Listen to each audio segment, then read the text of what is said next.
So namaste sir. First of all, thanks for giving us time out of your busy schedule. Sir, మనకు మామూలుగా రియాజ్ గారు అంటే Riyaz sir అంటే mainly మన Telangana student కమ్యూనిటీలో మీరు ఒక సీనియర్ మోస్ట్ ఫ్యాకల్టీగా మంచి బాగా పేరున్న ఫ్యాకల్టీగా చిరపరిచితులు సార్. ఇప్పుడేమో కొత్తగా గ్రంథాలయ పరిషత్ చైర్మన్ అయ్యారు. So how is this new position sir? Thank you sir. మొట్టమొదటిసారిగా మీకు కృతజ్ఞతలు, అభినందనలు. శ్రమ కూర్చి మీ టెక్నీషియన్స్తో ఇంత దూరం ప్రయాణం చేసి మా అభిప్రాయాలని సమాజానికి తెలియజేయాలనే మీ తపనకి నిజంగా ఐఎమ్ హ్యాట్స్ ఆఫ్ సార్. వాస్తవంగా గ్రంథాలయాలు అంటే పుస్తకాలకు సంబంధించిన ఆలయాలు. నా జీవితం అంతా కూడా పుస్తకాలతో ముడిపడి ఉంది. నేను చదువుకుంది MA political science, MA philosophy, అలాగే ఎంఏ ఎడ్యుకేషన్, ఎంఫిల్, పిహెచ్డి. ఈ నేపథ్యంలో నా చదువుకి నాకు ప్రభుత్వం ఇచ్చిన ఈ బాధ్యతకి సంబంధం ఉంది కాబట్టి నేను దీన్ని కంఫర్టబుల్గానే నేను భావిస్తూ ఉన్నాను. అదే నేపథ్యంలో ఏంటంటే అంతకుముందు క్లాస్ రూమ్లలో ఎక్కువగా గడిపేది. ఇప్పుడు పుస్తకాల కేంద్రాలు గ్రంథాలయాలు అవుతున్నాయి, వాటిలో మూవ్ అవసరం ఉంటుంది. అదే నేపథ్యంలో ఏజ్లో కూడా ఒక మార్పు రావడం, అంటే ఏజ్ మనకి ప్రధానంగా వయస్సు మీద పడుతున్న కొద్ది బాధ్యతలు, సమాజం పట్ల కమిట్మెంట్ కూడా మారుతూ ఉంటాయి. కాబట్టి సహజంగానే ఈరోజు గ్రంథాలయాలు కొన్ని వందలాది వేలాది మంది విద్యార్థులతో కిటకిటలాడిపోతున్నాయి. చాలామందికి ఉండే అభిప్రాయం ఏంటంటే అసలు లైబ్రరీస్లోకి రీడర్స్ రావట్లేదని. అది తప్పుడు అభిప్రాయం. కారణం ఏంటంటే జనరల్ రీడర్స్ తగ్గినారు. అంటే పీరియాడికల్ చదివేవాళ్ళు, న్యూస్ పేపర్ చదివే వాళ్ళ సంఖ్య తగ్గొచ్చు, నవలలు చదివే వాళ్ళ సంఖ్య తగ్గొచ్చు. కానీ కాంపిటేటివ్ ఎగ్జామ్స్ ద్వారా ప్రధానంగా గ్రామీణ ప్రాంతాల నుంచి వస్తున్న పేద విద్యార్థులు, దిగువ ఆర్థిక ఇబ్బందులు ఎదుర్కొన్న విద్యార్థులు తమ సామాజిక స్థాయిని, ఆర్థిక స్థాయిని మెరుగుపరచుకోవడం కోసము గవర్నమెంట్ ఉద్యోగం కావాలనుకుంటున్నారు. వాళ్ళతోటి గ్రంథాలయాలు, లైబ్రరీస్ కలకల్లాడిపోతున్నాయి. కాబట్టి వాళ్లకు మనకు మధ్య ఒక మంచి సంబంధాలు ఏర్పాటు చేసి ఒక జ్ఞాన తెలంగాణ నిర్మించే క్రమంలో ఈ పోస్టు, అంటే ఈ పదవి, ఈ బాధ్యత నాకు ఉపయోగపడుతుందని భావిస్తున్నాను సార్. అంటే నేను ఎందుకన్నాను సార్, నాకు తెలిసి అట్లీస్ట్ గత 20-30 years చూసుకున్నట్టయితే నిజంగా గ్రంథాలయ పరిషత్ చైర్మన్ అనే పోస్టు ఒక ఎడ్యుకేషన్ కమ్యూనిటీ నుంచి వచ్చిన వాళ్ళకి ఇచ్చింది మీకే అనుకుంటా. ఎందుకంటే it was pure a political post. అంటే it was almost a political post. పేరుకు గ్రంథాలయ చైర్మన్ కానీ they use to do politics only. So మీరు ఎడ్యుకేషన్ కమ్యూనిటీ నుంచి వచ్చినారు కాబట్టి సహజంగా మీ మీద ఎక్కువ హోప్స్ ఉంటాయి sir. But do you think that ఈ సిస్టంలో మీరు అవి ఫుల్ఫిల్ చేయగలని అనుకుంటున్నారు? మంచి ప్రశ్న అడిగారు. అంటే వాస్తవంగా బాగా చదువుకున్న వాళ్ళు ఏమనుకుంటారంటే నేను పాలిటిక్స్ పనికిరాను, పాలిటిక్స్ మన ఫీల్డ్ కాదనుకుంటారు. అది సరైన అభిప్రాయం కాదు. నిజానికి మనకు పీల్చే ఆక్సిజన్ ఎంతైతే అవసరమో సమాజానికి రాజకీయాలు అంతే అవసరం. ఎందుకోసం అంటే రాజకీయం అంటే ఏంటి? ఒక నిర్ణయాత్మకమైన శక్తికి సంబంధించిన అంశం. ఒక సమాజ గమనాన్ని, సమాజంలో మనుషుల నడవడికని, సమాజానికి మనుషుల మధ్య ఉండే సంబంధాన్ని రాజకీయాలు నిర్దేశిస్తూ ఉంటాయి. కొంచెం రాజకీయాల్లో మనం నిర్దేశించే దశకు పోయినప్పుడు, దిశను తీసుకున్నప్పుడు సమాజ గమనం మీద మన ప్రభావం ఉంటుంది.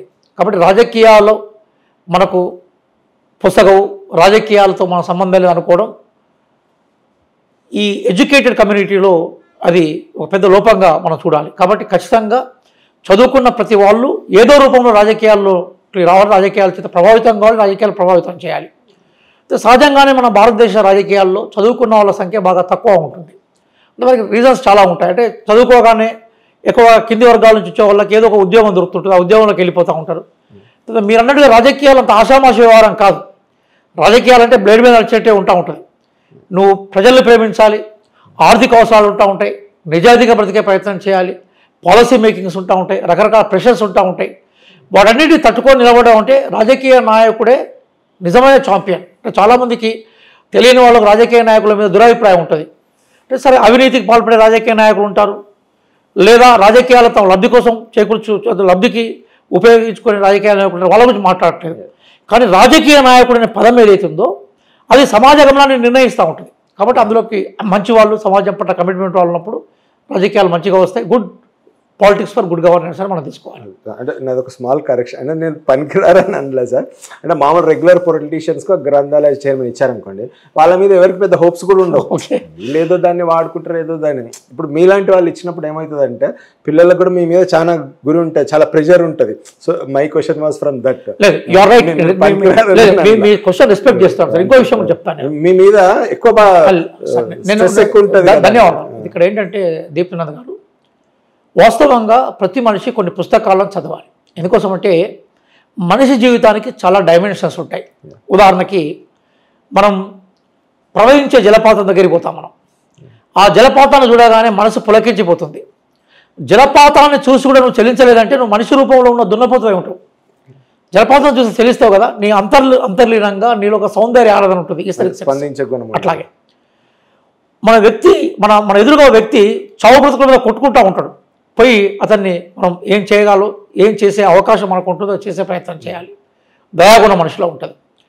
అలాగే మనిషి రాజకీయ జీవి కూడా, మనిషి ఆర్థిక జీవి, మనిషి ఆధ్యాత్మిక జీవి, అట్లాగే మనిషి సంఘజీవి. అనేక పార్శ్వాలతో కూడుకున్న మనిషి జీవితాన్ని ప్రసన్నం చేసుకోవాలంటే అన్ని జీవిత పరంపరలను టచ్ చేసే పుస్తకాలు మాత్రమే. కొన్ని పుస్తకాలు అంటే చాలామంది ఏమనుకుంటారంటే కేవలం కాంపిటేటివ్ ఎగ్జామ్స్ పుస్తకాలు కావు. అవి నీ ఉద్యోగానికి అవసరమైన పుస్తకాలు మాత్రమే. దాని తర్వాత నీకు చాలా పుస్తకాలు ఉంటాయి. నీ ఆధ్యాత్మిక అవసరాల కోసం పుస్తకాలు ఉంటాయి, నీ ఆర్థిక అవసరాల కోసం పుస్తకాలు ఉంటాయి, నీకు రాజకీయ జ్ఞానాన్ని ఇచ్చే పుస్తకాలు ఉంటాయి, నిన్ను తన్మయం చేసి ఎక్కడికో ఊహాజంత ప్రపంచంలో తీసుకుపోయే కవిత్వం ఉంటుంది, ఫిక్షన్ ఉంటుంది, నవలలు ఉంటాయి. నేను చిన్నప్పుడు బాగా చదివే నవల, నేను మైబాలో చదువుకున్నాను. మా ఫాదర్ టీచర్ ఉండేది అక్కడ. అప్పుడు ఏం చేసేవాళ్ళంటే నవలలు కిరాయికి ఇచ్చేది సార్. పావులాకు నేను కిరాయి తీసుకునేది, చదివి మన తెల్లారి ఇచ్చేది. మళ్ళీ ఆ రోజు ఇవ్వకుండా మళ్ళీ పావులో పడుతుంది మన మీద, కాబట్టి రేటు పెరుగుతుంది. పైసలు అప్పుడు మనకు ఉండేది 2 రూపాయలు 3 రూపాయలు ఉంటే చాలా గొప్పలో మనం అన్నట్టు ఆ రోజులలో. కాబట్టి పుస్తకాలు చదివేది. ఆ పుస్తకాలు చదవాలనే నేను తెలుగు భాషను మంచిగా మాట్లాడగలుగుతున్నాను. చిన్నప్పుడు చందమామ, బొమ్మరిల్లు, బుజ్జాయి, బాలభారతి ఇట్లాంటి పుస్తకాలు చదివేది నేను. అలాగే సండే వస్తే మనకు బాలానందం ఉండేది. అంటే అది అయిపోయినాక ఒక నాటకం వచ్చేది, 1 అవర్ ఉండేది. అవన్నీ మేము వినేది. అది భాషాపరమైన గ్రిప్ నాకు ఇవ్వగలిగింది. ఈరోజు నేను నా మాతృభాష తెలుగు కాకుండా నేను తెలుగులో ఇంత మాట్లాడడానికి మంచిగా మాట్లాడుతాను అందరూ అంటారు. కారణం ఏంటంటే నేను చిన్నప్పుడు చదివిన పుస్తకాలే. అట్లాగే నేను పోస్ట్ గ్రాడ్యుయేషన్ అయిపోయి వరకు నాకు ఇంగ్లీష్ పెద్దగా రాస్తాను. కానీ తర్వాత నా బ్రతుకు ఇంగ్లీష్ అని అర్థమైంది. ఇంగ్లీష్ నేర్చుకోకుండా నేను పైకి పోలిన విషయం అర్థమైన తర్వాత నేను సహజంగానే ఇంగ్లీష్ నేర్చుకోవడమే ఫోకస్ చేశాను. నేను ఇంగ్లీష్ నేర్చుకోవడమే కాదు, మొత్తం ప్రపంచానికి ఇంగ్లీష్కి ఇచ్చిన లండన్ స్కూల్ ఆఫ్ ఎకనామిక్స్కి, లండన్ స్కూల్ ఆఫ్ పొలిటికల్ సైన్స్కి పోయి లెక్చర్ ఇచ్చే పరిస్థితికి నేను పోగలిగాను. అక్కడికి పోయి సెమినార్లో పాల్గొన్నాను. జ్ఞానం అనేది సార్ నేను ఎందుకు చెప్తున్నానంటే అసంభవం అనేది ఉండదు. చిన్నప్పుడు మేము ఊళ్ళో ఆడుకున్నప్పుడు, చెరువున్నవి ఆడుకున్నప్పుడు పైనుంచి హెలికాప్టర్ విమానాలు పోయాయి. ఆ పోయే హెలికాప్టర్లో పోయే విమానాలను చూసి సపోర్ట్ కొట్టేవాళ్ళము. తర్వాత నేను అదే మనకి కేంద్ర విమానయాన సంస్థలో నేను డైరెక్టర్గా కొంతకాలం నాకు గౌరవనీయులు స్వర్గీయ అజిత్ సింగ్ గారు నాకు అవకాశం ఇచ్చారు తెలంగాణ ఉద్యమ టైంలో. కాబట్టి మనిషికి ఇది అసంభవము, అసాధ్యం అనేది ఏముండదు. ప్రయత్నం చేయాలి కదా. నువ్వు అనుకున్న లక్ష్యాన్ని చేరకపోవచ్చు, కానీ అనుకున్న లక్ష్యం అయిపోయే క్రమంలో కొన్ని అంశాలను టచ్ చేసే అవకాశం ఉంటుంది. జీవితం సాఫల్యం అంటే అంతే సార్. అక్కడ ఏవియేషన్ మినిస్టర్లు ఏం చేశారు సార్? నేను ఏవియేషన్ మినిస్టర్, నాకు కేంద్ర సలహా మండలి, నాకు ఏవియేషన్ మినిస్టర్ నాకు సలహా మండలిలో ఒక డైరెక్టర్ పోస్ట్ ఇచ్చాను. అప్పుడు అజిత్ సింగ్ గారు ఇచ్చారు. మేము కేంద్రంలో అప్పుడు మేము అందరూ ఫైట్ చేస్తున్నాం తెలంగాణ కోసం. చిన్న రాష్ట్రాలు కావాలి అనే ఒక ఉద్యమం జరుగుతున్నప్పుడు అజిత్ సింగ్ గారు, అంటే మనకి చరణ్ సింగ్ గారి తనయుడు, తెలంగాణ ఉద్యమాన్ని మొట్టమొదటి వాళ్ళ కుటుంబం సపోర్ట్ చేసుకుంటూ వచ్చింది. వారు నాకు అవకాశం ఇచ్చారు. ఆల్ ఇండియా మొత్తం తిరిగి ఈ చిన్న రాష్ట్రాలకు సంబంధించిన సెమినార్లలో పాల్గొనేది. సరే ఇంగ్లీష్ హిందీలో మాట్లాడగలుగుతాను కాబట్టి నాకు అవకాశం వచ్చేది. మీరు అప్పటి నుంచే ఉద్యమాలలో కీలక పాత్ర పోషించారు. నేను 10th క్లాస్లోనే మేమంతా లెఫ్ట్ ఉద్యమంలో ఉన్నాం సార్. ఎక్స్ట్రీమిస్ట్ లెఫ్ట్ ఉద్యమంలో పనిచేసిన నేపథ్యం అది. 10th క్లాస్లో అరెస్ట్ అయినాను సార్. అరెస్ట్ అయిన తర్వాత మేమంతా కొంత లెఫ్ట్, వరంగల్ మాది. ఎందుకోసం అరెస్ట్ అంటే మాది వరంగల్ మాది. అప్పుడు భూస్వామ్య భావజాలం ఎక్కువగా ఉండేది. అప్పుడు కొత్తగా యంగ్, అంటే 10th ఇంటర్మీడియట్ చదువుతున్నప్పుడు మా మీద ఏముండేదంటే ఈ సమాజం కోసం మనం ఏం చేయాలి, సమాజం తపన, సమాజాన్ని మార్చాలి తపన ఉండేది. అప్పుడు మేము విప్లవం నమ్మేది. ఇప్పుడు మేము విప్లవం అంటే అర్ధరాత్రి వచ్చేదే మేము నమ్మేది. ఇప్పుడు మేము ఉంటున్నాం అంటే ఇప్పటికీ విప్లవం నమ్ముతాం, కానీ విప్లవం పరిణామాత్మకంగా వస్తుంది. ప్రజాస్వామ్యమే గొప్ప సిద్ధాంతంగా ఇప్పుడు మేము కంక్లూజన్కి వచ్చాం జీవితంలో. అది మేము తీసుకున్నాం. Yeah sir. గతంలో నేను రాడికల్ స్టూడెంట్ యూనియన్లో పనిచేశాను. ఒక స్టూడెంట్స్ ఎలక్షన్లో కూడా నన్ను అక్కడ స్టూడెంట్స్ గెలిపించారు. నన్ను ఒక క్లాస్ రిప్రజెంటేటివ్గా, కాలేజీ రిప్రజెంటేటివ్గా గెలిపించే సందర్భాలు ఉన్నాయి. ఆ నేపథ్యం నుంచి వచ్చాను సార్. నేను గన్ను కాకుండా పెన్ను పట్టుకున్నారు. దానికి కారణాలు ఉన్నాయి సార్. ప్రజాస్వామ్యం ఇక్కడ మనకి పరిణామం ముందు భూస్వామ్యం బాగా ఇక్కడ ఉన్నప్పుడు తప్పనిసరిగా ఆ సిద్ధాంతం గొప్పగా ఉండేది. కానీ 70 ఏళ్ళ ఎక్స్పీరియన్స్ మనకి ఏం చెప్పిందంటే ప్రజాస్వామ్యంలో అన్ని అవకాశాలు ఉంటాయి, అందరికీ అవకాశాలు ఉంటాయి, సామాన్యుడు అసామాన్యుడిగా మారే అవకాశం ఉంటుంది. కాబట్టి మనం విప్లవం అంటే అర్ధరాత్రి వచ్చే విప్లవం అప్పుడు మేము నమ్మినాం. ఇప్పుడు విప్లవం అంటే అట్లా కాదు, ఇది పరిణామ క్రమంలో వస్తూ ఉంటుంది. ఎట్లయితే హ్యూమన్ ఎవల్యూషన్లో ఒకప్పటి నుంచి మనం మెల్లమెల్లగా ఈరోజు మనం ఎక్కడికి ఈ దశగా చేరామో సమాజంలో వికాసం కూడా అట్లా జరుగుతుందని అనుకున్నాను. యూరోపియన్ దేశాల పర్యటన తర్వాత ధృవీకరించుకున్నాను. ఆ యూరోపియన్ టూర్ తర్వాత ధృవీకరించుకున్నాను సార్. సార్ ఇప్పుడు కమింగ్ టు లైబ్రరీస్, మీరు అన్నారు యాక్చువల్గా చాలామంది ఏమనుకుంటారంటే లైబ్రరీలకు ఎవరు వెళ్ళట్లేదు, బుక్స్ కూడా చదవట్లేదు అని. But actual that is not a fact. మీరు హైదరాబాద్ బుక్ ఫేర్కి పోతే ఇట్స్ చాలా యంగ్స్టర్స్ కూడా వస్తారు చాలా పెద్ద ఎత్తున సార్. బట్ అన్ఫార్చునేట్లీ అంటే నేను ఇప్పుడు ఈ గవర్నమెంట్ని ఒకరిని అన్నట్ల libraries are being severely neglected. So అంటే ఇప్పుడు మనకు సెస్ కలెక్ట్ చేస్తారు, ఇవ్వరు. సో దీన్ని మనం అంటే do you have any action plan to revive libraries? Sir మంచి ప్రశ్న అడిగారు. వాస్తవంగా ఏంటంటే తెలంగాణ రాష్ట్రానికి గ్రంథాలయాలకు ఎందుకు అడిగానంటే సార్, వేరే గ్రంథాలయ పరిషత్ చైర్మన్ ఉంటే అసలు పట్టించుకోరు. సో మీరు ఉన్నారు కాబట్టి ఖచ్చితంగా నలుగురు ఆలోచిస్తారంటే ఏం చేయగలం ఎట్లా కానీ. దీప్నంద్ రెడ్డి గారు, నేను ఇంకోటి కూడా ఇప్పుడు నేను ఎప్పుడు చాలాసార్లు వస్తాను సార్ ఈ లైబ్రరీకి. కొంచెం నిజంగా చెప్పాలంటే ఈ మధ్యన బెటర్ అయింది, ఇంతకుముందుతో పోలిస్తే కొంచెం ఫెసిలిటీస్ బెటర్ అయినాయి, ఇంకా చాలా చేయాలి. కానీ సో యాక్చువల్గా ఏంటంటే సార్, ప్రపంచంలో ఏ ప్రాంతానికి గ్రంథాలయాలతో అవసరం లేకుండా తెలంగాణకి ఎక్కువగా అవసరం ఉంది. ఎందుకోసం అంటే ఇప్పుడు తెలంగాణ ఒకప్పటి రెప్లికా, అంటే హైదరాబాద్ రాష్ట్రం ఉండేది ఒకప్పుడు, హైదరాబాద్ దేశం ఉండేది, హైదరాబాద్ రాష్ట్రం తెలంగాణ. ఆ నేపథ్యంలో అప్పుడు నిజాం నిరంకుశ పరిపాలన వ్యతిరేకంగా ప్రజాస్వామ్య ఫలితాలను తీసుకురావాలి అన్న బీజాలు గ్రంథాలయ ఉద్యమంతో స్టార్ట్ అయినాయి. అప్పుడు కొముర్రాజు లక్ష్మణరావు గారు కానీ, మగ్దూమ్ మొహియుద్దీన్ గారు కానీ, బూర్గుల రామకృష్ణరావు గారు కానీ, రావిచెట్టి రంగారావు గారు కానీ, అనేక మంది, మాడపాటి హనుమంతరావు, ఇట్లా అనేక మంది గ్రంథాలయ ఉద్యమాన్ని తీసుకొచ్చారు. సూరవరం ప్రతాప్ రెడ్డి గారు, ఆ గ్రంథాలయ వట్టికోట అల్వార్ స్వామి గారు, ఆ గ్రంథాలయ ఉద్యమం ఫలితంగానే తెలంగాణలో కమ్యూనిస్టులు దున్నేవాడికి భూమి కావాలనే ఒక నినాదం ఇచ్చారు. Congress party Jain in India, భారతదేశంలో జైన్ కావాలని నినాదం ఇచ్చింది. ఈ రెండింటి పరంపరే మనకు కనిపించే హైదరాబాద్ రాష్ట్రం, అప్పుడు హైదరాబాద్ రాష్ట్రం. దాని తర్వాత ఆంధ్రాలో విలీనం అయిపోయిన తర్వాత, ఆంధ్ర మనలో విలీనం అయిపోయిన తర్వాత తెలంగాణ కోసం, అస్తిత్వం కోసం పోరాడి ఈరోజు మనం ఉంటున్న తెలంగాణ రాష్ట్రం ఏదైతుందో ఒకప్పటి గ్రంథాలయ ఉద్యమం ఇచ్చిన చైతన్యానికి ప్రతిరూపం. ఇది మనం బాగా గుర్తుపెట్టుకోవాలి. ఒకప్పుడు తెలంగాణ ఉద్యమం, మనం ఇప్పుడున్న తెలంగాణ ఉద్యమం ఆ రోజు గ్రంథాలయ చైతన్యం నుంచి వచ్చింది. ముల్కీ వ్యతిరేక పోరాటాలు కూడా గ్రంథాలయ ఉద్యమం ఉంది. కాబట్టి తెలంగాణ రాష్ట్రంలో ఆ లెగసీని, అంటే ఆ వారసత్వాన్ని కొనసాగించాలనుకున్నప్పుడు లైబ్రరీలను బలోపేతం చేయాలి. నన్ను యాక్చువల్గా వాస్తవంగా ఇంతకన్నా అంటే అంటే పోస్టులు ఇది పెద్దది ఇది చిన్నదని కానీ ఇంకొక ప్రాశస్తమైన పోస్టులోకి ముఖ్యమంత్రి గారు మొట్టమొదటిసారి వేశారు నన్ను. చాలా ప్రాశస్తమైన పోస్ట్ అది, కానీ పబ్లిక్తో రిలేషన్ ఉండదు. అవునా సార్? పబ్లిక్తో రిలేషన్ ఉండదు. అప్పుడు నన్ను తీసుకోమన్నారు, అంటే నీకు కొంచెం ఆర్థికంగా పరిపుష్టి అవుతామని చెప్పారు. కానీ నేను దాన్ని రిజెక్ట్ చేశాను. నేను సార్ని బట్లాడుకున్నాను, సార్ నేను గ్రంథాలయ నాకు వేరే పబ్లిక్తో రిలేషన్ ఉండేది ఇవంటే నేను యాక్చువల్గా పాప సార్ నన్ను థ్యాంక్స్ టు రేవంత్ రెడ్డి గారు, ఆయన నన్ను గ్రంథాలయాలు చైర్మన్గా చేశారు. ఆ వేసే క్రమంలో ఇక్కడ పిల్లలు బాగా వస్తున్నారనే విషయం ఆయనకు రిపోర్ట్, దానికి కొంచెం ప్రాక్టికల్ ఉంటాడు. రేవంత్ రెడ్డి గారు కొన్ని మిగతా పొలిటీషియన్కు తేడా ఏంటంటే ఆయనకు గ్రాస్ రూట్ నిజాలు తెలుసుకుంటానికి ఆయన ఎక్కువ ఇష్టపడతాడు. తర్వాత ఆయన కేస్ స్టడీ చేస్తుంటాడు, క్షేత్రస్థాయి అధ్యయనానికి ఎక్కువ ఇంపార్టెన్స్ ఇస్తాడు.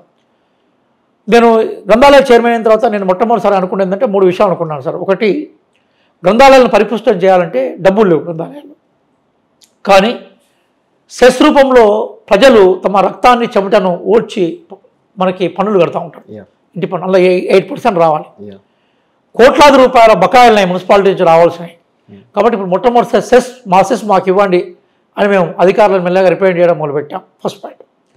రెండోది, గ్రంథాలయాల్లో 1059 మంది పనిచేయాలండి, కానీ ఈరోజు మొత్తం కలిస్తే 329 మంది పనిచేస్తున్నారు. 700 పైగా వేకెన్సీస్ ఉన్నాయి. అంటే లైబ్రరీస్ ఉన్నాయి. ఓవరాల్ స్టేట్ విషయం చెప్తున్నాను సార్. అందులో లైబ్రరీస్ ఉన్నాయి, అటెండర్ పోస్టులు ఉన్నాయి, అలాగే హెల్పర్ పోస్టులు ఉన్నాయి, ఇట్లా చాలా పోస్టులు ఉన్నాయి మాకు. రికార్డ్ అసిస్టెంట్ పోస్టులు అన్ని కలిపితే 700 పైగా ఉన్నాయి. నింపాలనుకుంటున్నాను. మూడోది ఏమనుకుంటున్నా అంటే book according to the reader choice, అంటే పిల్లలు ఏం కోరుకుంటే ఆ పుస్తకాలు ఇవ్వాలి. కాబట్టి చైర్మన్ కాగానే అన్ని లైబ్రరీ తిరిగాను. అన్ని లైబ్రరీలు అంటే హెడ్ క్వార్టర్లో 573 లైబ్రరీస్ వరకు ఇక్కడ ఉన్నాయి. దాదాపుగా నేను అన్ని హెడ్ క్వార్టర్స్ లైబ్రరీసే తిరిగాను, మేజర్ సిటీస్లో, డిస్ట్రిక్ట్ టౌన్లో అవన్నీ తిరిగాను. తిరిగి పిల్లల దగ్గర పోయి మీకు ఏం కావాలో అడిగాను. ఎక్కువ టాయిలెట్ ప్రాబ్లం ఉంది, ఎందుకంటే పిల్లలు 7-8 గంటలు చదువుకుంటారు.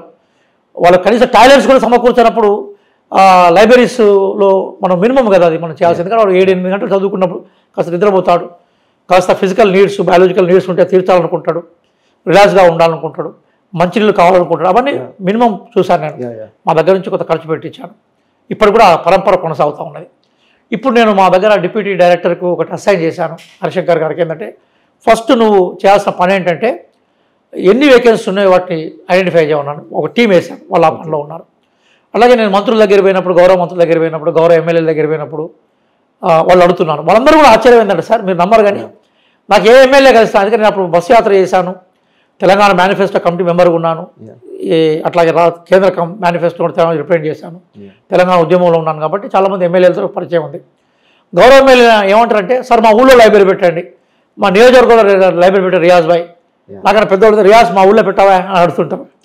అట్లా నేను చాలా హ్యాపీగా ఫీల్ అవుతున్నా. అంటే కాంగ్రెస్ గవర్నమెంట్ రేవంత్ రెడ్డి గారి నాయకత్వంలో పుస్తకాల మీద ఫోకస్ చేస్తాను. మీకు ఇంకో చిన్న ఎగ్జాంపుల్ చెప్తాను. నేను మునుగోడు ఎలక్షన్స్లో మేము బాగా బిజీగా ఉన్నప్పుడు రాహుల్ గాంధీ గారు వచ్చారు. అంటే మేము ఎలక్షన్స్ ఉంటే వాళ్ళ పాదయాత్రలో మేము ఇక్కడ దూరం నడవలేకపోయాం, బై ఎలక్షన్స్ అప్పుడు వారు మమ్మల్ని అందరూ కల్పించే ప్రయత్నం చేస్తే రాహుల్ గాంధీ గారికి ఒక పుస్తకం ఇచ్చాను. నేను రాష్ట్ర Telangana history, Telangana culture, Telangana movement మీద పుస్తకం ఇచ్చాను. బాగా బిజీగా పోతున్నారు రాహుల్ గాంధీ గారు. నేను పుస్తకం ఇచ్చిన తర్వాత మనందరూ వరుసగా నిలబెట్టారు రాహుల్ గాంధీ పరిచయం కోసం. వారు ఆగి నేను ఇచ్చిన పుస్తకాన్ని తీసుకొని, ఇంగ్లీష్ పుస్తకం, అది ఇంగ్లీష్ మీడియం పుస్తకము, తెలంగాణ మీద, తెలంగాణ కల్చర్ మీద ఓపెన్ చేసి కంటెంట్ చదవడం మొదలుపెట్టాడు ఆయన. అంటే ఎప్పుడు కానీ మన పుస్తక రీడర్స్, మీరు పుస్తకం కానీ మొట్టమొదటిసారి ఏం చేస్తారు, వాళ్ళు విషయ సూచిగా చూస్తారు, కంటెంట్ చూస్తారు, పుస్తకం లేవుందని. అంటే it indicates that whether is a best book reader or not. చూసారా సార్ రాహుల్ గాంధీ గారు దాన్ని పట్టుకొని 4 నిమిషాలు ఆయన వెనుక అందరూ, ముఖ్యమంత్రి గారు అంటే మా పిసిసి ప్రెసిడెంట్ గారు, షబ్బీర్ అలీ గారు, పెద్ద పెద్ద మహానాయకులు అందరూ వారు ఎన్నుకున్నారు. ఆయన చాలా కామ్గా ఆ పుస్తకాన్ని పట్టుకొని ఓపెన్ చేసి అంత కంటెంట్ అంతా చూశారు. నేను ఆశ్చర్యపోయినాను. దట్ ఈస్ రాహుల్ గాంధీ గారి commitment regarding the books. Even మీరు నమ్మరు కానీ, అంటే చాలామంది విషయం తెలియదు కానీ, రేవంత్ రెడ్డి గారు కూడా వెరేషియస్ బుక్ రీడర్ ఆయన. చాలా బాగా చదువుతారు, బ్రహ్మాండం చదువుతారు. చాలామంది తెలియదు. రేవంత్ రెడ్డి కొత్త పుస్తకం మార్కెట్లోకి ఏదైనా వస్తే చదువుతారు, తెప్పించుకోండి. అందుకోసం మా పార్టీలో చాలామంది ఉన్నారు. మా దగ్గర దామోదర్ రాజనరసింహ అన్నాడు అనుకో, ఆయనైతే కంప్లీట్ పుస్తకాల మధ్యనే ఉంటాడట ఆయన. చాలామంది మా మినిస్టర్స్ పుస్తకాలు చదివేవాళ్ళున్నారు. కాబట్టి నాకు ఈ పదవి రావడం వల్ల నాకు ఒక అద్భుతమైన ఆనందం ఏంటంటే, చాలామందికి పుస్తకాలను అందించే ఒక అవకాశం దొరికినట్టుగా నేను భావిస్తున్నాను. సార్ మీరు అన్నారు అంటే మన ఫస్ట్ ఫండ్స్ను స్ట్రీమ్ లైనింగ్ చేయడం అంటే అసెస్ని కలెక్ట్ చేయడం అని. యాక్చువల్గా మన లైబ్రరీస్ కలెక్షన్ ఏది అవుతుందో అది యాక్చువల్గా ఇట్స్ అ సీరియస్ టాపిక్. కొన్ని ఇయర్స్ నుంచి అది నడుస్తుంది. అంటే చాలా ప్రెషరైజ్, అంటే లైబ్రరీ ఎడ్యుకేషన్ డిపార్ట్మెంట్ వాళ్ళు ప్రెషరైజ్ చేస్తున్నారు కానీ అక్కడ నుంచి రావడం లే. అంటే what is exactly the status of that sir? ఎందుకంటే మీకు ఆ డబ్బులు వస్తేనే మనం ఏమైనా చేయగలం కదా. సో అది ఏ స్టేజ్లో ఉందని? ఇప్పుడు దీప్తినంద్ గారు, మనకు రాష్ట్రంలో 2 రకాల లైబ్రరీస్ ఉన్నాయి. ఒకటి పబ్లిక్ లైబ్రరీస్, ఇంకోటి గవర్నమెంట్ లైబ్రరీస్. ఇప్పుడు మా ఉంది గవర్నమెంట్ లైబ్రరీ, రీజనల్ లైబ్రరీ వరంగల్లో ఒకటి ఉంది, రీజనల్ లైబ్రరీ నిజామాబాద్లో ఒకటి ఉంది, ఇక్కడ ఒకటి ఉంది. ఇవో గవర్నమెంట్ ఇచ్చిన డబ్బులతో నడుస్తుంటాయి ఇవి. కానీ పబ్లిక్ లైబ్రరీస్ అన్నీ కూడా జిల్లాలో స్థానిక సంస్థల నుంచి వచ్చే సెస్ ద్వారా నడుస్తాయి. జిల్లాల్లో మొత్తం ఇప్పుడు మొత్తం భారతదేశంలో దాదాపుగా 28,000 లైబ్రరీస్ ఉన్నాయి. ఇందులో కేరళలో అత్యధికంగా 9,000 లైబ్రరీస్ ఉన్నాయి. తక్కువ లైబ్రరీస్ ఉన్న రాష్ట్రాల్లో యూపీ పెద్ద రాష్ట్రంగా ఉంటే తక్కువ లైబ్రరీస్ ఉన్నాయి. దాదాపుగా 250 పై చిలుకు లైబ్రరీస్ ఉన్నాయి యూపీలో, చాలా తక్కువ. కేరళలో 9,000 ఉన్నాయి. మన దగ్గర దాదాపుగా 600 లైబ్రరీస్ ఉన్నాయి. ఈ కేరళలో పూర్తిగా స్థానిక సంస్థలే లైబ్రరీస్ నడిపిస్తుంటాయి. మన దగ్గర ఏంటంటే ఈ స్థానిక సంస్థలు ఇచ్చే సెస్ ద్వారా లైబ్రరీస్ నడవాలి. కానీ కేరళ లాంటి రాష్ట్రాల్లో సెస్ కంప్లీట్గా కలెక్ట్ చేయబడుతుంది, లైబ్రరీలో కేటాయించబడుతుంది. అందుకోసం 9,000 లైబ్రరీలో వాళ్ళు మెయింటైన్ చేయగలుగుతున్నారు. మన దగ్గర అది లేదు. కాబట్టి మేమే ఉంటున్నాం. ఉదాహరణకు హైదరాబాద్ సిటీ నుంచే నాకు తెలిసి దాదాపుగా 1,500 కోట్ల రూపాయలు ఇక్కడికి రావాలి. నిజంగా అందులో మాకు 1% వచ్చినా మేము అద్భుతంగా నడపగలుగుతాం స్టేట్ లైబ్రరీస్ని. కూడా ప్రాబ్లం ఉంది. ఇప్పుడు దాన్ని మెల్లమెల్లగానే అధికారుల దృష్టికి తీసుకొస్తున్నాను. ఒకరోజు టైం తీసుకొని ముఖ్యమంత్రి గారి దృష్టికి కూడా తీసుకొస్తాను. సెస్ కనుక కరెక్ట్గా ఇవ్వగలిగితే లైబ్రరీస్ నడపచ్చు. అట్లాగే మనకు కేంద్రంలో రాజా రామ్మోహన్ రాయ్ ఫౌండేషన్ ఉంటుంది. వాళ్ళు కూడా లైబ్రరీ అవసరాల రీత్యా సెంట్రల్ గవర్నమెంట్ కంట్రోల్లో ఉంటుంది. వాళ్ళు కొన్ని డబ్బులు ఇస్తారు వాళ్ళు. అట్లాగే కొంత మనకి దాతలు ఇస్తుంటారు. దాతలు ఇచ్చినప్పుడు మేము ఏం చేస్తుంటే ధన రూపంలో కాకుండా కుర్చీల రూపంలో, బెంచీల రూపంలో, లేదా పత్రికలకు చందా కట్టడం రూపంలో ఇట్లా మేము దాతలను అడుగుతుంటాం. మీరు ఒక డైలీ న్యూస్ పేపర్ వస్తే చందా కట్టండి, మీరు ఒక మ్యాగజైన్ చందా కట్టండి, లేదా పుస్తకాలు ఇవ్వండి. అయితే చాలా ఆశ్చర్యం ఏంటంటే ఇప్పటికీ లైబ్రరీలో చదువుకున్న పిల్లలు వాళ్ళు పెద్దవాళ్ళు అయిపోయినారు, పెద్ద పెద్ద పొజిషన్లు పోయినారు, వాళ్ళు ఇస్తున్నారు. ఇప్పుడు నా ఆఫీస్లో ఉన్న ఫర్నిచర్ కూడా ఇక్కడ ఒక పెద్ద మనిషి ఆయన ఇచ్చిన ఫర్నిచరే. ఇట్లా ఉంది.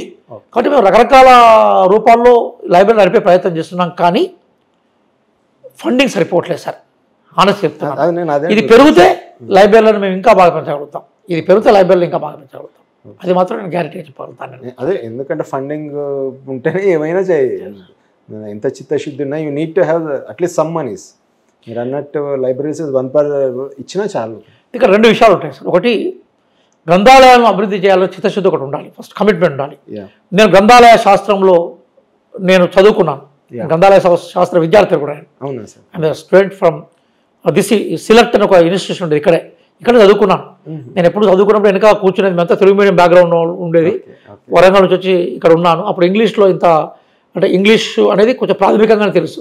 లెక్చర్స్ అని ఇంగ్లీష్ మీడియంలో ఉండేది. కొంచెం ఇబ్బంది వెనక కూర్చొని బిడియంగా ఉండేవాడిని. నా జీవితంలో నేను ఊహించిన గ్రంథాలయ సంస్థ చైర్మన్ అవుతానని. ఒక విషయం మాత్రం చెప్తాను సార్, అదేంటంటే చదవాలిగా ఎన్ని కష్టాలే వచ్చినా చదువు లేని భవిత పెద్ద సున్నా. అంటే చదువు అంటే అకాడమిక్ పుస్తకాలు మాత్రమే కాదంటున్నాను. ఉదాహరణకి నేను 9వ తరగతి చదువుతున్నప్పుడు మనకు హెరక్స్ ఏలి రాసిన 7 తరాలన్న పుస్తకం చదివాను. రూట్స్ అని ఇంగ్లీష్లో ఉండేది. అప్పుడు తెలుగు మీడియం అంటే తెలుగులోనే ట్రాన్స్లేషన్ పుస్తకం చదివాను. దాని జ్ఞాపకాలు ఇప్పటికీ నన్ను వెంటాడుతూ ఉంటాయి. పుస్తకం అంటే అట్లా ఉండాలి. కుంటా కింటి అనే హీరో ఇప్పటికీ నాకు ఇన్స్పిరేషనే. నాకు బాగా కష్టాలు వచ్చినప్పుడు కుంటా కింటి అని గుర్తు చేసుకుంటాను. కుంటా కింటి అంటే ఎవరంటే ఆఫ్రికా నుంచి బలవంతంగా అర్ధరాత్రి ఎత్తుకొని పోయి అమెరికాలో అమ్మేయబట్టి ఒక బానిస. అతని తరాలు 7 తరాలు అయిపోయినాక 7వ తరం వాడు నేను ఆఫ్రికన్, నేను నల్లగా ఉంటాను, అమెరికాకి ఎట్లా వచ్చానని చెప్పేసి రీసెర్చ్ చేసే క్రమంలో పుస్తకం రాశాడు. ఇప్పటికీ ఆ పుస్తకంలో ప్రతి పేజీ నాకు గుర్తే. అంకుల్స్ టామ్స్ కాబిన్ అట్లాంటిది, లేదా మనం దగ్గర సావు అల్లం రాజా రాసిన కొమరం భీం నవల, ఇవన్నీ కూడా అద్భుతమైన పుస్తకాలు. ఆ పుస్తకాలను చదివిన తర్వాత ఏమైందంటే జీవితం పట్ల ప్రేమ పెరుగుతుంది, అలాగే మనుషుల పట్ల ప్రేమ పెరుగుతుంది. జీవితం పట్ల ప్రేమ, మనుషుల పట్ల ప్రేమ పెరిగినప్పుడు ప్రపంచం పట్ల మన బాధ్యత పెరుగుతుంది. అందుకోసమే మనలో ఒక ఈస్థెటిక్ అవుట్లుక్, అట్లాగే ఒక హ్యూమన్ అవుట్లుక్, అట్లాగే ఆర్టిస్టిక్ అవుట్లుక్ వస్తాయి మనకి. అది నీ జీవితాన్ని రిచ్ చేస్తుంది. డబ్బుల వల్ల మనిషి రిచ్ కాదు, మనిషికి ఉండే హ్యాబిట్సే మనిషిని రిచ్ చేస్తాయి. పుస్తకాలు చదవడం వల్ల అది ఉంటుంది. ఈరోజు ఏమైపోయిందంటే బ్రతుకు తెరువు కోసం, ఉద్యోగం చేయడం కోసం, గవర్నమెంట్ ఉద్యోగం చేయాలంటే కాంపిటేటివ్ ఎగ్జామ్స్ సక్సెస్ కావాలి, వేరే మార్గం లేదు. నువ్వు టీచర్ కావాలా డిఎస్సీ రాయాలి, నువ్వు కలెక్టర్ రావాలంటే యూపీఎస్సీ రాయాలి, నువ్వు గ్రూప్ 1 గ్రూప్ 2 గ్రూప్ 3 ఆఫీసర్ కావాలన్నప్పుడు గ్రూప్స్ రాయాలి, అలాగే పోలీస్ కావాలంటే ఎగ్జామ్స్ రాయాలి. కాబట్టి టెక్స్ట్ బుక్స్కే పిల్లలు పరిమితం అవుతున్నారు. నేనేమంటున్నాను, టెక్స్ట్ బుక్ చదవండి మీ ఉద్యోగం కోసం, కానీ తర్వాత కూడా పుస్తకాలు చదవడానికి మీ జీవితంలో భాగం చేసుకున్నప్పుడు సక్సెస్ అవుతాం. ఇక్కడ గ్రంథాలయాలంటే కాలక్షేప కేంద్రాలే కాదు, విజ్ఞాన ద్వారాలు. బతుక్కి ఒక హ్యాపీనెస్ ఇచ్చే సెంటర్స్ అవి. బతుక్కి హ్యాపీ, ఒక పుస్తకం చదివి నాకు ఎంత ఆనందం ఉంటుంది, మనకు ఒక మంచి పాట వింటే ఎంత థ్రిల్ ఉంటుంది మనకి. ఇవన్నీ జీవితంలో మాధుర్యాలు కదా సార్. క్రమక్రమంగా మనుషులు కోల్పోతున్నారు.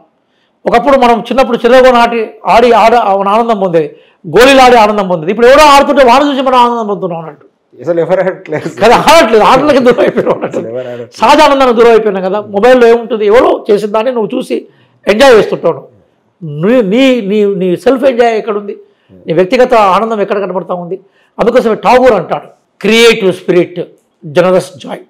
అంటే నీలో ఉండే సృజాత్మకత బయటకు వచ్చినప్పుడు ఆనందం సహజంగా ఉంటుంది. Creative spirit leads to generous Joy అంటాడు. అంటే నువ్వు వ్యక్తిగతంగా అందులో ఇన్వాల్వ్ అయినప్పుడు నీ ఆనందం కూడా అదే లెవెల్లో ఉంటుంది అనేది ఠాగూర్ చెప్తాడు. సరే, ఇప్పుడు మీరు అన్నట్టంటే ఈ బుక్ రీడింగ్ హ్యాబిట్ పెంచడానికి కానీ అంటే are you coming up with any specific campaigns or something? చేయాలి సార్. ఇంకా నేను ఆ దిశలో ప్రయత్నాలు చాలా కన్సల్ట్గా మొదలుపెట్టలే, కానీ సహజంగా నేను ఇక్కడ నన్ను సెమినార్లకు పిలుస్తుంటారు, కాలేజీలకు పిల్లలకు ఏదైనా కాంపిటేటివ్ ఎగ్జామ్స్ మీద ఓరియంటేషన్ కోసం పిలుస్తుంటారు, లేదా పుస్తకావిష్కరణ పిలుస్తున్నప్పుడు నేను పుస్తకాలకు ఎందుకు చదవాలనే విషయం చెప్తుంటాను. పుస్తకం చదవడం వల్ల మనకు కలిగే ప్రయోజనం అంటే చెప్తుంటాను. దాంతోపాటుగా కొన్ని పుస్తకాలు సజెస్ట్ చేస్తుంటాను ఇవి చదవడం వల్ల. ఎందుకంటే ఆ పుస్తకాలను చదివితే వాళ్ళు ఆ పుస్తకాలు చదివే అభిరుచిలోకి వెళ్ళిపోతారు. ఎప్పుడైతే ఆ పుస్తకాలు చదివే అభిరుచిలోకి వెళ్ళిపోతారో వెళ్ళిపోగానే సహజంగా పుస్తకాలను చదవడం కంటిన్యూ చేస్తుంటారు. కాబట్టి సహజంగా నా దగ్గరికి బొకేలు పట్టుకొచ్చినా కూడా పుస్తకాలు పట్టుకోమంటాను. నేను కూడా ఎవరికైనా పుస్తకాలు ఇచ్చే ప్రయత్నం చేస్తుంటాను. దానివల్ల ఏమైందంటే ఇప్పుడు నా రూమ్లో కూడా కొన్ని పుస్తకాలు పెట్టుకున్నాను. మీకు రైట్ సైడ్ చూస్తే పుస్తకాలు కనబడుతుంటాయి. ఒక్కోసారి నాకు బాగా మూడు అంటే ఒక్కోసారి మన జీవితం అంతా ఎప్పటికీ సాఫీగా ఉండదు కదా సార్. ఇప్పటికీ ఆనందమే కాదు కదా, విషాదాలు ఉన్నప్పుడు బయటపడడం కోసం నేను పుస్తకాలను సీరియస్ చదివే ప్రయత్నం చేస్తుంటాను. అంటే కొంత రిలాక్సేషన్ తీసుకుంటాను నేను. సరే అంటే ఇప్పుడు మళ్ళీ మీరు అన్నట్టు లైబ్రరీస్కి అంటే మీరు గవర్నమెంట్ పబ్లిక్ లైబ్రరీస్ అన్నారు కదా సార్, అంటే ఎగ్జాక్ట్లీ ఏం డిఫరెంట్ సార్ గవర్నమెంట్ లైబ్రరీస్కి పబ్లిక్? అంటే గవర్నమెంట్ లైబ్రరీస్ను స్టేట్ గవర్నమెంట్ డైరెక్ట్గా వేతనాలు చెల్లిస్తుంది. గవర్నమెంట్ డెవలప్మెంట్ కోసం స్టేట్ గవర్నమెంట్ ఫండ్స్ ఇస్తాయి. అవి సరే రావట్లేదు, అవి చాలా ఇబ్బందుల్లో ఉన్నాయి. గవర్నమెంట్ లైబ్రరీస్ కూడా రావట్లేదు, చాలా ఇబ్బంది ఉంది. పబ్లిక్ లైబ్రరీస్ ప్రజల కట్టే పన్నుల మీద నడుస్తుంటాయి అన్నట్టు. ఓకే సార్, అంటే ఇప్పుడు మనకు చాలా హైదరాబాద్లో కాలనీస్లో అట్లా ఉన్నాయి, అవి పబ్లిక్ లైబ్రరీస్ మున్సిపాలిటీ వాళ్ళు డబ్బులు ఇస్తుంటారు, మున్సిపాలిటీ వాళ్ళు నడిపిస్తుంటారు. సార్ ఇప్పుడు మీరు ఒకసారి గమనించి ఈ కాలనీస్లో ఇంతకుముందు చాలా మంచి లైబ్రరీస్ ఉండేవి sir, vibrant libraries. Most of them are getting defunct sir. అంటే డిఫంక్ట్ అని సో అవి ఏమన్నా కొంచెం రివైవ్ చేసే ఏమన్నా ఉందా సార్ ప్లాన్? ఇప్పుడు లైబ్రరీలో ఏముండాలని ఎవరు అడగాలి? రీడర్స్ అడగాలి. రీడర్స్ అన్నప్పుడు అడిగేటోళ్ళు ఎవరు ఉంటారు? పాయింట్ అర్థం. ఈరోజు నేను నిజాలు చెప్తున్నాను సార్, కాంపిటేటివ్ ఎగ్జామ్స్కి ప్రిపేర్ అయ్యే పిల్లలు లేకుంటే అసలు లైబ్రరీలో జనమే లేరు. లైబ్రరీలను మార్చాలి. ఇప్పుడు మన హైదరాబాద్లో ఒక 3-4 లేడీస్ లైబ్రరీస్ ఉన్నాయి, మీరు ఎప్పుడు వినుండరు. లైబ్రరీలో లేడీస్ లైబ్రరీస్, అమ్మాయిలు మాత్రం చదువుకుంటారు. అవునాయి, నేను విజిట్ చేశాను, లేరు. నేను అడిగాను, అడిగితే మధ్యాహ్నం 10-11 తర్వాత 10 తర్వాత వాళ్ళ పిల్లలందరినీ ఇళ్ళలో పంపినాక వస్తారు సరే కొద్దిమంది. వాటిని మనం వాటి ఛాలెంజ్ తీసుకొని మనము మహిళలను అక్కడ తీసుకొచ్చే ప్రయత్నం చేసి చదివించాలి. అలాగే చిల్డ్రన్ లైబ్రరీస్ ఉన్నాయి. చిల్డ్రన్ లైబ్రరీలో చిల్లర వాడికి ఇంటికి వస్తే హోంవర్క్తో వాడి టైం అంతా సరిపోతుంది. విపరీతమైన భారం ఉంది కదా, ప్రెషర్ మీద ఉన్నాడు. చిల్డ్రన్ లైబ్రరీ, ఉమెన్ లైబ్రరీ, ఇట్లాంటి లైబ్రరీని మనం డెవలప్ చేయాలి. ఆ దిశగా మేము ఆలోచిస్తున్నాం సార్. సార్ ఇప్పుడు అంటే రీడింగ్ హ్యాబిట్ కూడా ఇప్పుడు ఏం చేస్తున్నాండి సార్, చదువుతున్నారు కానీ ఆన్లైన్లో చదువుతున్నారు sir. Like how do you see that sir? Is it people are looking newspapers online, reading magazines online? అది we can't restrict it because when we are welcoming the science and technology civilization, we have to enjoy the fruits of the modern era. అదే నేపథ్యంలో ఒక పుస్తకం చదవడానికి అదే పుస్తకం xerox తీసుకొని చదవడానికి తేడా ఉంటుంది. జిరాక్స్ పుస్తకం చదవబుద్ధి కాదు. అలాగే మనకు యూట్యూబ్లలో లేదా మనకు చెప్పే లెక్చర్స్ కన్నా ఐ టు ఐ కాంటాక్ట్తో ఉన్న లెక్చర్స్ వల్ల మనకు ఎక్కువ బెనిఫిట్ ఉంటుంది. అట్లాగే మనము పుస్తకాన్ని ఈ మధ్య పీడిఎఫ్లు పెడుతున్నారు. పీడిఎఫ్ను చదవలేము సార్, నేను ఎక్స్పీరియన్స్తో చెప్తున్నాను. పుస్తకాలు చదవడమే బెటర్, కానీ అదే సందర్భంలో కొన్ని అరుదైన పుస్తకాలు ఉంటాయి. ఇప్పుడు ఇంగ్లాండ్లో ఒక పుస్తకం ఉంటుంది, ఆస్ట్రేలియాలో ఒక పుస్తకం ఉంటుంది, కాశ్మీర్లో ఒక పుస్తకం ఉంటుంది. నేను అక్కడ పోయి చదవలేను కదా, దాన్ని ఇక్కడ తెప్పించుకున్నప్పుడు పుస్తకం ఇక్కడికి వచ్చే అవకాశం లేనప్పుడు పీడిఎఫ్లో చదివే అవకాశం ఉంటుంది. అట్లాగే కొన్ని అరుదైన లైబ్రరీస్ ఉంటాయి, అరుదైన పుస్తకాలు ఉంటాయి. ఉదాహరణకి మా లైబ్రరీ ఉందనుకో, కాళిదాస్ రాష్ట్ర మేఘా దూత పుస్తకం ఇక్కడ ఉంది, అక్బర్ నామా ఉన్నది, పిక్టోరియల్ హైదరాబాద్ అని చెప్పేసి హైదరాబాద్ బిగినింగ్లో ఎట్లా ఉండే పిక్చర్స్ తోటి కృష్ణస్వామి ముదలియార్ గారు తీసుకొచ్చే పుస్తకం ఉంది. అవి అన్ని లైబ్రరీలకు నేను ఇవ్వలేను, ఎందుకంటే 1-2 పుస్తకాలు ఉంటాయి. వాటిని నేను అందరి విద్యార్థులకు ఇవ్వాలంటే ఏం చేయాలి? నేను డిస్టిలేషన్ చేయాలి.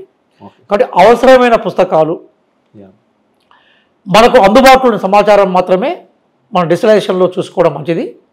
మిగతా అంశాలు ఏమున్నా కూడా మనము బేసికల్గా పుస్తక రూపంలో తీసుకోవడం మంచిది అనేది నా అభిప్రాయం సార్. ఓకే సార్, అంటే మీరు డిజిటలైజేషన్ అన్నారు కదా, ఇప్పుడు యాక్చువల్ లాంగ్ బ్యాక్ డిజిటలైజేషన్ చేసినట్టున్నారు. ఇప్పుడు ఈ లైబ్రరీ బుక్స్ డిజిటలైజేషన్ అయినాయా సార్? కొన్ని ఆన్లైన్లో అవైలబుల్. అంటే మొత్తం మన తెలంగాణలో ఉండే అన్ని లైబ్రరీలో డిజిటలైజేషన్ ప్రయత్నాలను 2 దగ్గర చేసాం సార్. ఒకటి ఈ స్టేట్ సెంటర్ లైబ్రరీ చేసాం, సిటీ సెంటర్ లైబ్రరీలో చేసాం. దురదృష్టం ఏంటంటే సిటీ సెంటర్ లైబ్రరీ డిజిటలైజేషన్ పుస్తకాలు ఏదో చిన్న షార్ట్ సర్క్యూట్ అయ్యి మొత్తం ఎగిరిపోయింది డాటా అంతా. చాలా కష్టపడి చేశారు వాళ్ళు. ఇప్పుడు స్టేట్ సెంట్రల్ లైబ్రరీలో కొన్ని పుస్తకాలు చేశాం. అంటే కాదు సార్, ఇప్పుడు పబ్లిక్ వాటిని యాక్సెస్ చేయవచ్చా?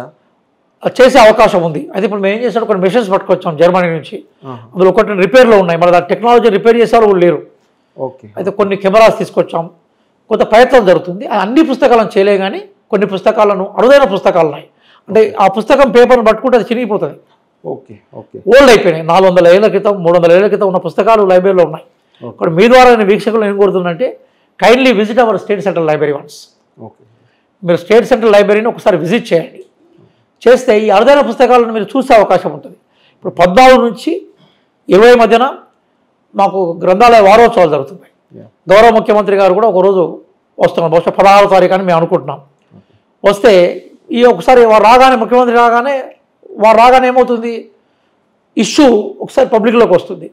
పుస్తకాలు ఇక్కడ ఉన్నాయి, అరుదైన పుస్తకాలు ఉన్నాయి అనుకుంటే అది ఆ ప్రదర్శన కూడా మేము పెడతాం. మేము చూసుకోవడానికి సార్ వస్తున్నారు. మా ఎందుకంటే మా విద్యాశాఖ మంత్రి కూడా విద్యాశాఖ మంత్రి గారు కాబట్టి వారు వస్తున్నారు. So coming to competitive exam, so మామూలుగా మీరు కాంపిటేటివ్ ఎగ్జామ్స్ ఫ్యాకల్టీగా ఫేమస్ అంటే బాగా, అంటే నా జీవితం సార్, నా జీవితం అసలు how you got in to that sir? Sir యాక్చువల్గా నేను ఏంటంటే నేను ఇంటర్మీడియట్ దాకా రెగ్యులర్ చదువుకున్నాను సార్. BA ఫస్ట్ ఇయర్ చదివిన తర్వాత అప్పుడు నా నిర్బంధం, పోలీస్ నిర్బంధం వల్ల నేను నా చదువు డిస్కంటిన్యూ చేసి అంటే అప్పుడు మేమంతా కొంత రెవల్యూషన్ ఆర్గనైజేషన్లో ఉన్నప్పుడు చేశాను సార్. సీరియస్గా వర్క్ చేసినప్పుడు రెగ్యులర్ చదువుకోవడం సాధ్యం కాలేదు. అప్పుడు నేను ఏం చేశానంటే వరంగల్ నుంచి హైదరాబాద్కి వచ్చి, అప్పుడు ఎక్స్టర్నల్ ఉండే BA మొత్తం కలిసి ఒకటేసారి రాశాను. First year second year final అప్పుడు ఎక్స్టర్నల్ ఎగ్జామ్ ఉండే, రాసుకునే అంటే 20 years వస్తే రాసుకునే అవకాశం ఉండే. రాసి ఫస్ట్ అటెంప్ట్లోనే పాస్ అయినాక నేను కాకతీయ యూనివర్సిటీలో MA 3 years ఒకసారి రాశాను. కాకతీయ యూనివర్సిటీలో నేను MA పొలిటికల్ సైన్స్ రాశాను. I'm the top ranker. MA political science gold medal ఉన్నది. గోల్డ్ మెడలిస్ట్ నేను గోల్డ్ మెడలిస్ట్. తర్వాత రాసిన తర్వాత MA అయిపోయిన తర్వాత ఏమైపోయిందంటే నేను బ్రతకాలి కదా, చదవాలి, ఉద్యోగం రావాలి. మా నాన్న అప్పటికే టీచర్గా ఉండేది, లెక్చరర్ అయిన తర్వాత ఆయన నన్ను ఏం చేసిన BEd చేయమని అన్నాడు. నేను BEd కాకతీయాలయంగా రాస్తే top rank, state top rank sir, one of the top rankers of the state. అప్పుడు నాకు BEdలో సీట్ వచ్చింది. అప్పుడు BEdలో టాప్ ర్యాంక్ రాగానే చాలామంది, అప్పుడు BEd అంటే IASతో ఈక్వల్ ఉండేది సార్ అప్పట్లో ఆ రోజుల్లో. అప్పుడు అందరూ నా దగ్గరికి BEd ఎట్లా చదవాలి, ఎంట్రన్స్ ఏం చదవాలి వచ్చేది. అంటే తెలియకుండా కాంపిటేటివ్ ఎగ్జామ్స్ టీచర్గా మారిపోయినాను నేను. తర్వాత నేను వరంగల్లో కోచింగ్ సెంటర్ నడిపాను. ఇప్పుడు నేను గర్వంగా చెప్తున్నాను. అంటే డైరెక్ట్ అంటే మరి జాబ్ కు పోలేదు సార్? కొంతకాలం నడిపి కొంతకాలం టీచర్ జాబ్ చేశాను. జాబ్ 2 సంవత్సరాలు చేశాక రిజైన్ చేశాను. నేను DSC కూడా టాపర్, నేను మా దగ్గర DSC టాపర్ కూడా నేను గవర్నమెంట్ జాబ్ చేశాను. గవర్నమెంట్ జాబ్ చేశాను సార్. ప్రతి యూనివర్సిటీలో జాబ్ చేశాను. చాలా నేను ఈవినింగ్ వచ్చి క్లాసులు చెప్పుకునేది, ఇనిషియల్ క్లాసులు చెప్పుకునేది ఈవినింగ్. కాలేజ్ అయిపోయాక వచ్చి అందుకప్పుడు నేను DSC టాపర్ ఉన్నప్పుడు నేను సిటీలో ఉన్నాను. కొంతకాలం ట్రైబల్ ఏరియా కూడా పనిచేశాను. ఇట్లా రకరకాల నేను jack of all fields, master of none లాగానే ఉండేది లైఫ్ అంతా కూడా అన్నట్టు. చాలా ఫీల్డ్స్ టచ్ చేశాను. చేసిన సందర్భంలోనే కాంపిటేటివ్ ఎగ్జామ్స్ టీచర్గా తెలియకుండా మారిపోయాను. మారిపోయినప్పుడు ఎస్టాబ్లిష్ అయ్యాను. నాకు తెలిసి 1,00,000 మంది విద్యార్థులు ఉంటారు నాకు తెలంగాణలో. ప్రౌడ్ టు సే మీరు టీచ్ చేశాను. 1,00,000 మంది ఆన్లైన్ ఆఫ్లైన్లో కలిసి నేను తెలంగాణలో 1,00,000 మంది విద్యార్థులకు బోధించాను. గర్వంగా చెప్పుకుంటాను. బహుశా ఇంకెవరికి కూడా ఆన్లైన్ ఆఫ్లైన్లో అంతమందికి బోధించిన అవకాశం రాకపోవచ్చు. ఎంతమందికి వచ్చి ఉంటాయి సార్ జాబ్స్? కొన్ని వేల మంది ఉంటారు. మీరు ఉత్తర తెలంగాణ పోతే ప్రతి స్కూల్లో నా టీచర్లంతా నా స్టూడెంట్స్గా ఉంటారు. పోలీస్ స్టేషన్లో పోతే SIలు, కానిస్టేబుల్ చాలా మంది ఉంటారు. ఇప్పుడు నేను మన సెక్రటరీ పోతుంటే ప్రతి స్టెప్లో, అంటే ప్రతి ఫ్లోర్లో కనీసం 5 6 నా ఆఫీసర్లు నా స్టూడెంట్స్ ఉంటారు. నేను కనబడితే వాళ్ళు వచ్చి సెల్ఫీలు తీసుకుంటారు. మీ దగ్గర మీ స్టూడెంట్స్ అంటారు. కొంతమంది గుర్తుపడతారు, కొంతమంది గుర్తుపట్టలేదు. సార్ ఇప్పుడు మీరు ఫస్ట్ కోచ్ అన్నారు కదా, అది ఏ ఇయర్లో చేశారు సార్?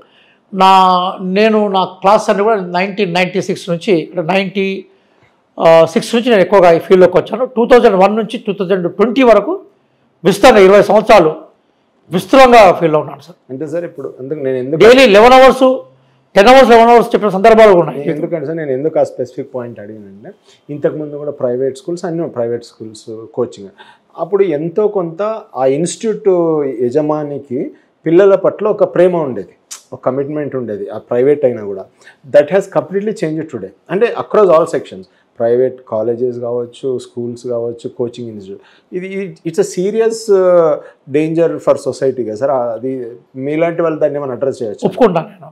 అంటే ప్రజల్ని పీల్చి ప్రజల్ని పీల్చి నువ్వు డబ్బులు వసూలు చేయడం కోసమే నువ్వు ఇనిషియేట్ పెట్టినప్పుడు వేరే వాళ్ళు ఆశించలేం కదా. 2 రీజన్స్ ఏమున్నాయంటే, ఒకటి పేరెంట్స్లో ఉండే బలహీనత. మా పిల్లవాడుకి ఎక్కువ శ్రమ చేస్తే, అంటే ఎక్కువసేపు స్కూల్లో ఉంటే అది మంచి స్కూల్. ఇప్పుడు మంచి స్కూల్ అంటే ఏంటి? పొద్దుగా పిల్లవాడిని ఇంట్లో నుంచి బయటికి రాకుండా, స్కూల్లో నుంచి బయటికి రాకుండా నిరంతర వర్క్లో ఉంచేది మంచి స్కూల్ అనుకుంటున్నారు. రైట్ కాదు. ప్రెషర్ అయిన స్కూల్ మంచి స్కూల్. కానీ తల్లిదండ్రుల దృక్పథంలో ఒక అంశం, రెండో అంశం కూడా కీలకంగా మనం గమనించాల్సింది ఏంటంటే ఈరోజు ప్రతి పేరెంట్ తన పిల్లల్ని ఎంబీబీఎస్, బీటెక్, బీఫార్మ్స్, ఎంబీఏను, లానో లేదా విదేశాలకు పంపడమో గమ్యంగా పెట్టుకొని చదివిస్తున్నారు. ఈ కోర్సులన్నీ ఏ మీడియంలో ఉన్నాయి సార్? ప్రొఫెషనల్ కోర్సులన్నీ ఇంగ్లీష్ మీడియంలో ఉన్నాయి. కానీ గవర్నమెంట్ సెక్టార్లో తెలుగు మీడియంలో స్కూల్ నడుస్తున్నప్పుడు నీ భవిష్యత్ అవకాశాలను ఇంగ్లీష్లో ఉన్నప్పుడు సహజంగా భవిష్యత్ అవకాశాల కోసం ప్రైవేట్ స్కూల్లో తప్పనిసరిగా పేరెంట్ చేర్పిస్తున్నారు. నేను ఛాలెంజ్ చెప్తున్నాను, గవర్నమెంట్ స్కూల్లో కనుక రేపు ఇంగ్లీష్ మీడియం స్కూల్స్గా మారిపోతే ప్రైవేట్ స్కూల్లో స్కోపే ఉండదు. మురళి గారు అదే మాట్లాడుతున్నారు. ఇప్పుడు గురుకుల స్కూళ్ళల్లో ఎందుకు సీట్లు దొరకవు మనకు?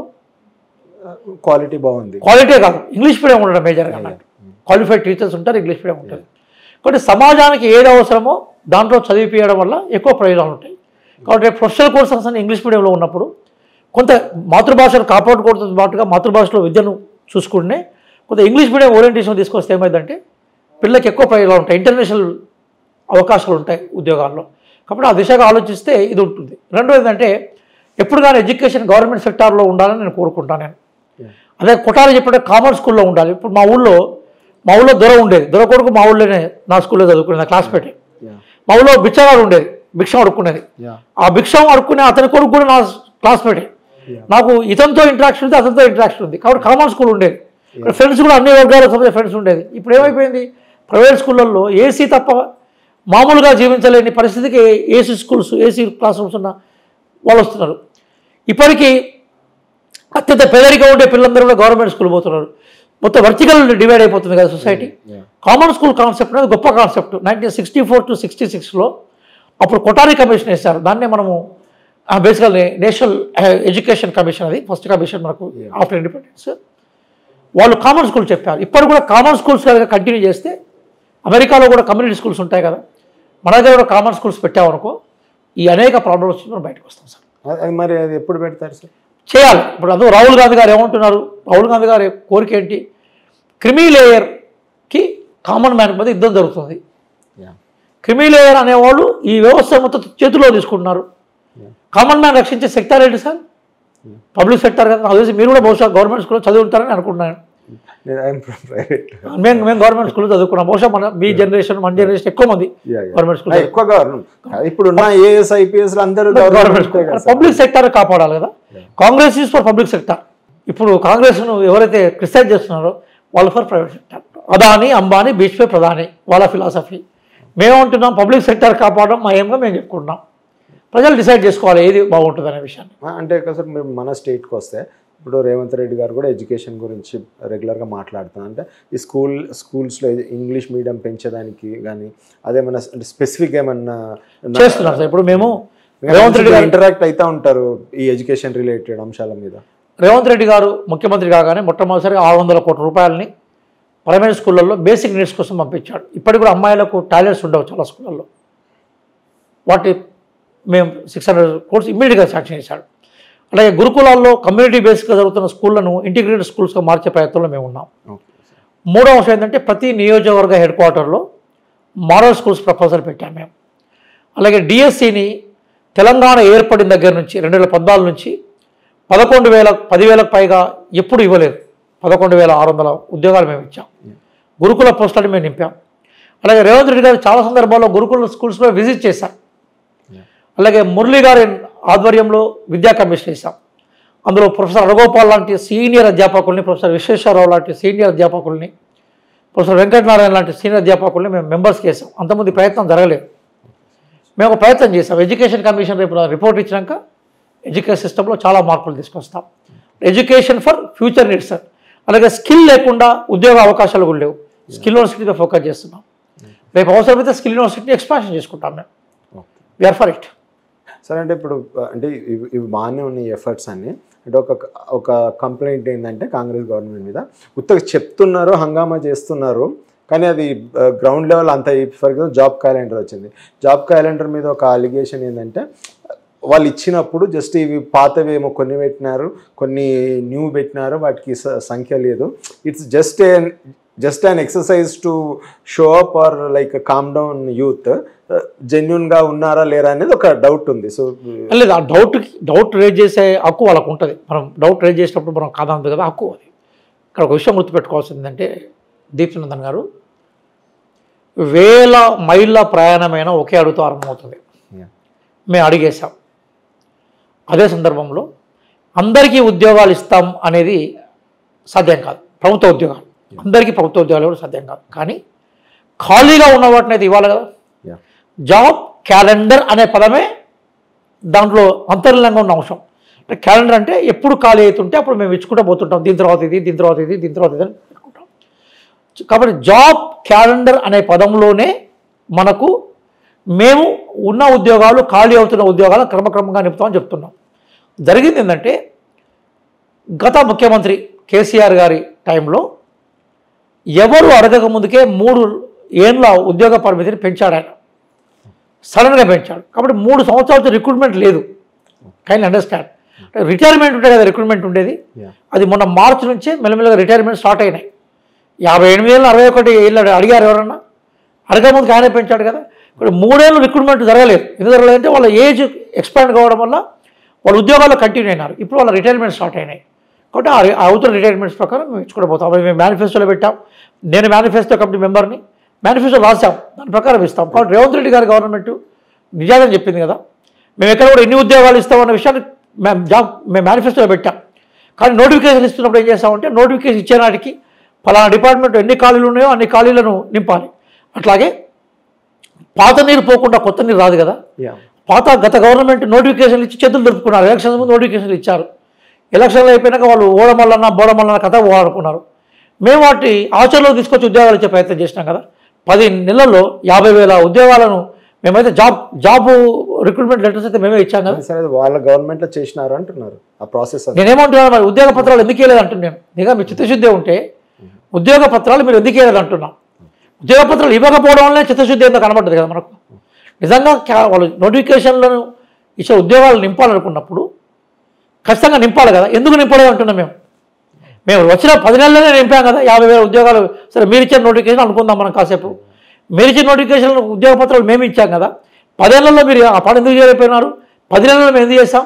This is regarding the commitment. అసలు జాబ్ క్యాలెండర్ అనేది ఖచ్చితంగా ఇంప్లిమెంట్ చేస్తాం. 2-3 చిన్న అంశాలు ఏమైనా నేను కూడా జాబ్ క్యాలెండర్ సంబంధించిన ఏర్పాట్లో ప్రొఫెసర్ కోదండరామ్ గారు, నేను కొంతమంది కలిసి జాబ్ క్యాలెండర్లో మేము వర్క్ చేసాం. గవర్నమెంట్కి సలహాలు ఇచ్చాం. అంటే వర్క్ చేయడం అంటే ఇలా చేస్తే బాగుంటుందని సలహాలు ఇచ్చాం. మేము కూడా కాంగ్రెస్ పార్టీలో ఉన్నాం కాబట్టి పార్టీ విజయంలో మా పాత్ర కూడా ఉంది కాబట్టి మేము ఇచ్చాం. అప్పుడు మేము ఏమన్నామంటే జాబ్ క్యాలెండర్ రూపొందించినాక ఏమైందంటే ఎస్సీ వర్గీకరణ మీద సుప్రీంకోర్టు వర్డిక్ట్ వచ్చింది. దశాబ్దాల తరబడి జరుగుతున్న ఉద్యమం కదా. ఉద్యమకారులకి ఆ ఉద్యమ లక్ష్యాలకి మనం గౌరవం ఇవ్వాలి కదా. కాబట్టి దాని మీద ఒక కమిషన్ వేసాం. ఎట్లా how to make classification among that section. అది 50 రోజులలో నివేదిక ఇస్తుంది. బహుశా నవంబర్ 2 వరకు అయిపోతుంది. నవంబర్ 2 వరకు వచ్చినాక మేము డెఫినెట్గా జాబ్ క్యాలెండర్లో ఆ రిజర్వేషన్స్ ఇంక్లూడ్ చేసి వాటి కంటిన్యూ చేస్తాం. అంటే ఇప్పుడు 50 డేస్లో ఎస్సీ వర్గీకరణ అంటే ఒక కమిటీ వేశాం మేము. ఆ కమిటీ రిపోర్ట్ ఇస్తుంది దామోదర్ రాజనరసింహ గారు. విపరీతంగా ఎక్సైజ్ చేస్తున్నారు. ఆయన ఒక కమిటెడ్ లీడర్, బ్రహ్మాండమైన ఎక్సైజ్ చేస్తున్నాడు. అది రాగానే ఆ రిపోర్ట్గా అనుగుణంగా ఈ ఉద్యోగ నోటిఫికేషన్లో రిజర్వేషన్లను మార్చి ఆ కమిషన్ రిపోర్ట్కి అనుగుణంగా మేము ముందుకు తీసుకుపోతాం. సార్, ఇప్పుడు కమింగ్ టు జాబ్ క్యాలెండర్ ఇది ఇప్పుడు యాక్చువల్లీ యూపీఎస్ అంటే సెంట్రల్ గవర్నమెంట్ రెగ్యులర్గా జరుగుతూ ఉంటాయి కదా సార్. అది ఎందుకు స్టేట్స్లో అట్లా జరగదని 2 విషయాలు సార్. ఒకటి వాట్ ఈస్ ద రీజన్ అని అంటే సెంట్రల్ గవర్నమెంట్లో యూపీఎస్సీ అనే ఒక వ్యవస్థ పటిష్టంగా పనిచేస్తుంది. మన దగ్గరకు వచ్చేవరకు ఏమైపోయిందంటే పబ్లిక్ సర్వీస్ కమిషన్లు అంత కమిట్మెంట్ తోటి పనిచేసే అవకాశాలు లేవు. రెండోది ఏమైపోయిందంటే రాష్ట్ర ప్రభుత్వాలు, అంటే నేను కేవలం తెలంగాణ నుంచి మాట్లాడట్లేదు, ఓవరాల్ దేశంలో కూడా ఏమైపోయిందంటే ఉద్యోగాల భర్తీ వాళ్ళ అవసరాలు రీత్యా వేసుకుంటూ పోతున్నారు. వాళ్ళు ఒక సిస్టమ్ పెట్టుకున్నారు, క్యాలెండర్ పెట్టుకున్నారు. మన దగ్గర క్యాలెండర్ లేదు, అవసరం బట్టి క్రియేట్ చేస్తున్నాం. ఈ అవసరం బట్టి క్రియేట్ చేసుకున్న వారికి ఏమైపోయిందంటే దూపు అయితేనే బాయిదయ్యే పరిస్థితికి వచ్చింది. దాని వేస్తే బాయిదవుతున్నాం, అది రైట్ కాదు కదా. Now we realise that after decades and decades Revanth Reddy గారి గవర్నమెంట్, మన గవర్నమెంట్ ప్రజాప్రభుత్వం జాబ్ క్యాలెండర్ ప్రకటించింది. ఇప్పుడు ఇది యూపీఎస్ ఎట్లయితే నడుస్తుందో అట్లా నడుస్తుంది దగ్గర మీరు చూస్తున్నట్టు. అంటే రెగ్యులర్గా ఉంటాయి ఖచ్చితంగా ఒక క్యాలెండర్ అనే పదాన్ని మొత్తం ఉమ్మడి ఆంధ్రప్రదేశ్ చరిత్రలో కానీ ఉమ్మడి మనకి తెలంగాణ సపరేట్ రాష్ట్రమైనా కానీ ఉపయోగించింది ఒకే ఒక ప్రభుత్వం, అది రేవంత్ రెడ్డి గారి ప్రభుత్వం. అంటే ఎవరు పిల్లలు దీని మీద ఆశ పెట్టుకొని స్టూడెంట్స్ నిరాశ చెందేది, ఇయర్స్ వేస్ట్ అయ్యేది ఉండదంటారు. టన్నుల కొద్ది మాటల కన్నా అనువంత ఆచరణ గొప్ప. మేము జాబ్ క్యాలెండర్లో ఏం చేశామో అది ఆల్రెడీ మొదలు పెట్టేశాము. మేము ఓకే సార్. దాని ప్రకారం పోతున్నాం. భవిష్యత్తు ఆచరణ చేస్తుంది కదా. నిజంగా మేము ఆచరణలో ఫెయిల్ అయితే ప్రజలు శిక్షిస్తారు కదా. అధికారం శాశ్వతం కాదు కదా. ఈరోజు పాపం కేటీఆర్ అండ్ బ్యాచ్కి అధికారం లేకపోయేవారికి ఎంత బెంబెలెత్తిపోతున్నారో మనం చూస్తాం కదా. నిజంగా మేము మా వాగ్దానాలను నెరవేరిస్తే ప్రజలు ఆశీర్వదిస్తారు, ఫెయిల్ అయితే ప్రజలు తిరస్కరిస్తారు. సార్ మీరు ఒక ఫ్యాకల్టీగా అంటే వైడ్ ఎక్స్పీరియన్స్ ఉంది కదా సార్. సార్ ఒక స్టూడెంట్ ఎవరైనా స్టూడెంట్, ఒక గ్రాడ్యుయేట్ కానీ పోస్ట్ గ్రాడ్యుయేట్ కానీ, if he wants to crack A government job, సిన్సియర్గా అతను ఎన్ని ఇయర్స్ పని చేస్తే, ఒక సిన్సియర్గా వర్క్ చేస్తే he can crack A government job sir? రెండు విషయాలు సార్. ఫస్ట్, గవర్నమెంట్ జాబ్ రావడానికి విద్యార్థులకి జనరల్ నాలెడ్జ్ అనేది బేసిక్ నుంచి ఇవ్వాలి. నేనేమంటున్నా అంటే పిల్లలకి, పేరెంట్స్కి, మీ ద్వారా పేరెంట్స్ కూడా చాలామంది ఇంటర్వ్యూ చేస్తారు కాబట్టి కనీసం 8th క్లాస్ నుంచి మీ పిల్లలకి న్యూస్ పేపర్ చదివేయడం నేర్పియండి. న్యూస్ పేపర్ చదవడంతో ఏమైందంటే ప్రపంచంతో కనెక్ట్ అవుతాం మనం. ఇప్పుడు మీరు న్యూస్ పేపర్ చదివినాక ఒక 5 నిమిషాలు మీరు కళ్ళు మూసుకోండి, మీరు ఒంటరిగా కనబడరు, మొత్తం ప్రపంచంలో ఒక భాగం కనబడతారు మీరు. న్యూస్ పేపర్ రీడింగ్ని మనం ఖచ్చితంగా చదివించాలి. న్యూస్ పేపర్ రీడింగ్ అనేది జీవితంలో మస్ట్గా ఉండాలి. దాని తర్వాత మినిమం జనరల్ నాలెడ్జ్ని పెంచుకోవాలి మనం. Minimum polity, constitution awareness, history, culture, Geography తెలవాలి. సరే, మీరు ఏ గ్రూప్ అయినా కూడా ఒక కాంపిటేటివ్ ఎగ్జామ్ సక్సెస్ కావడానికి మినిమం ఒక 1 year పడుతుంది సార్. 1 year మినిమం పడుతుంది. ఓకే. బాగా ఇంటెలిజెంట్ స్టూడెంట్ అయితే 1 year పడుతుంది. కొంచెం యావరేజ్గా ఉంటే 2 సంవత్సరాలు పడుతుంది. నాకు తెలిసి గవర్నమెంట్ జాబ్ను ఆశించే వాళ్ళు తమ జీవిత కాలంలో 2 సంవత్సరాలను ఖచ్చితంగా పెట్టుకోవాల్సింది. ఓకే. అంటే ఆనెస్ట్ చెప్తున్నాను, జాబ్ అట్లా ఆనెస్ట్గా 2 సంవత్సరాలు నువ్వు ఫుల్ టైమ్గా చదివే నీ జీవితంగా ఉద్యోగాన్ని సాధించడమే లక్ష్యంగా 2 సంవత్సరాలు కూర్చుంటే అప్పుడు నువ్వు ఒక బేసిక్ వస్తావు. అక్కడి నుంచి ఇక నువ్వు అటెంప్ట్ చేయడం, నీకున్న గైడెన్స్, నువ్వు చదివిన పుస్తకాలు, నువ్వు తీసుకున్న కోచింగ్, నీకు చెప్పిన లెక్చరర్స్, నీ ఫ్రెండ్స్ సర్కిల్, ఇవన్నీ నీ ఆ కాంపిటేటివ్ ఎగ్జామ్ సక్సెస్ మీద డిపెండ్ అయి ఉంటాయి. అంటే సార్ ఇప్పుడు ఒక 2 years అంటే ఇట్స్ అ లాంగ్ టైం. అంటే టుడేస్ వరల్డ్ ఇట్స్ అంటే ఒక ఎగువ మధ్య తరగతి రిచ్ పీపుల్కి అది సాధ్యమేమో. ఇప్పుడు లోయర్ సెగ్మెంట్ నుంచి వచ్చే students how can they face this challenge? 2 years వాళ్ళు గడపడం అంటే కష్టమే కదా sir. Maybe upper middle class students, rich స్టూడెంట్స్కి అది అఫోర్డబుల్. సో పూర్ స్టూడెంట్స్ మరి ఎట్లా ప్రిపేర్ కాగలరు సార్ కాంపిటేటివ్ ఎగ్జామ్? మంచి ప్రశ్న అడిగారు. మా గ్రంథాలయాలు ఉన్నాయి కదా. ఈరోజు మొట్టమొదటిసారిగా రియాస్ అనే వ్యక్తి చైర్మన్ అయిన తర్వాత కాంపిటేటివ్ ఎగ్జామ్స్కి ఏ పుస్తకాలు అవసరం ఆ పుస్తకాలను తెప్పించే ప్రయత్నం ఉండాలి. కంప్లీట్గా ఉన్నాయా సార్? కంప్లీట్గా మీరు ప్రైవేట్లో చూడండి సార్. మనం చెప్పొచ్చా ఎవరైనా కావాలంటే మీరు వెళ్ళాలండి కాంపిటేటివ్ ఎగ్జామ్స్కి. నేను ఆ కాంపిటేటివ్ ఎగ్జామ్స్ పుస్తకాలు సెలెక్ట్ చేసే క్రమంలో అంతమంది సక్సెస్ అయిన వాళ్ళని మా గ్రంథాలయాల్లో సీనియర్ ఆఫీసర్లని కూర్చుండబెట్టి పుస్తకాలను రాసి పుస్తకాలను తెప్పించే స్వేచ్ఛ వాళ్ళకే ఉంటుంది. జిల్లా లైబ్రరీస్కి మేము మేమే పుస్తకాలు తెప్పించాం. జిల్లా లైబ్రరీకి లిస్ట్ ఇచ్చాం ఈ పుస్తకాలు బాగుంటాయని. అట్లాగే పిల్లల్ని అడిగారు, మీరు ఏ లైబ్రరీ పోయినా కూడా మీకు ఒక రిజిస్టర్ ఉంటుంది, ఫీడ్బ్యాక్ రిజిస్టర్ ఉంటుంది. పిల్లలు ఏ పుస్తకాలు కావాలో వాళ్ళు రాస్తారు. ఆన్ డిమాండ్ మీద మా లైబ్రరీస్ తెప్పిస్తారు. పిల్లలు ఏం కోరుకుంటారో ఆ పుస్తకాలు తెప్పించే ప్రయత్నాన్ని మేము చేయడం మొదలుపెట్టాం. నేను చైర్మన్ అయినాక పిల్లలకి నేను అన్ని లైబ్రరీస్ తిరిగి ఆన్ డిమాండ్ పుస్తకాలను రేజ్ చేయించాను. నేను పిల్లలకి ఏం కావాలో తెప్పివని. మా దగ్గర మంత్లీ కొంత ఫండ్ ఉంటుంది. ఆ ఫండ్తో పుస్తకాలు తెప్పించుకునే అవకాశం ఉంటుంది. మా లైబ్రరీస్, మా జిల్లా సెక్రటరీలు ఆ పనిలో ఉన్నారు. అంటే మీ వంతుగా కొంచెం లైబ్రరీల దగ్గర మీరు ఇంకో మంచి ప్రశ్న అడిగారంటే సామాన్లు ఎఫర్ట్ పెట్టడం ఇబ్బంది నేను కాదనట్లేదు. అందుకోసం మన దగ్గర సామాజిక రిజర్వేషన్స్, ఆర్థిక రిజర్వేషన్స్ కూడా ఉన్నాయి కదా కొంత సహాయం చేసేందుకు.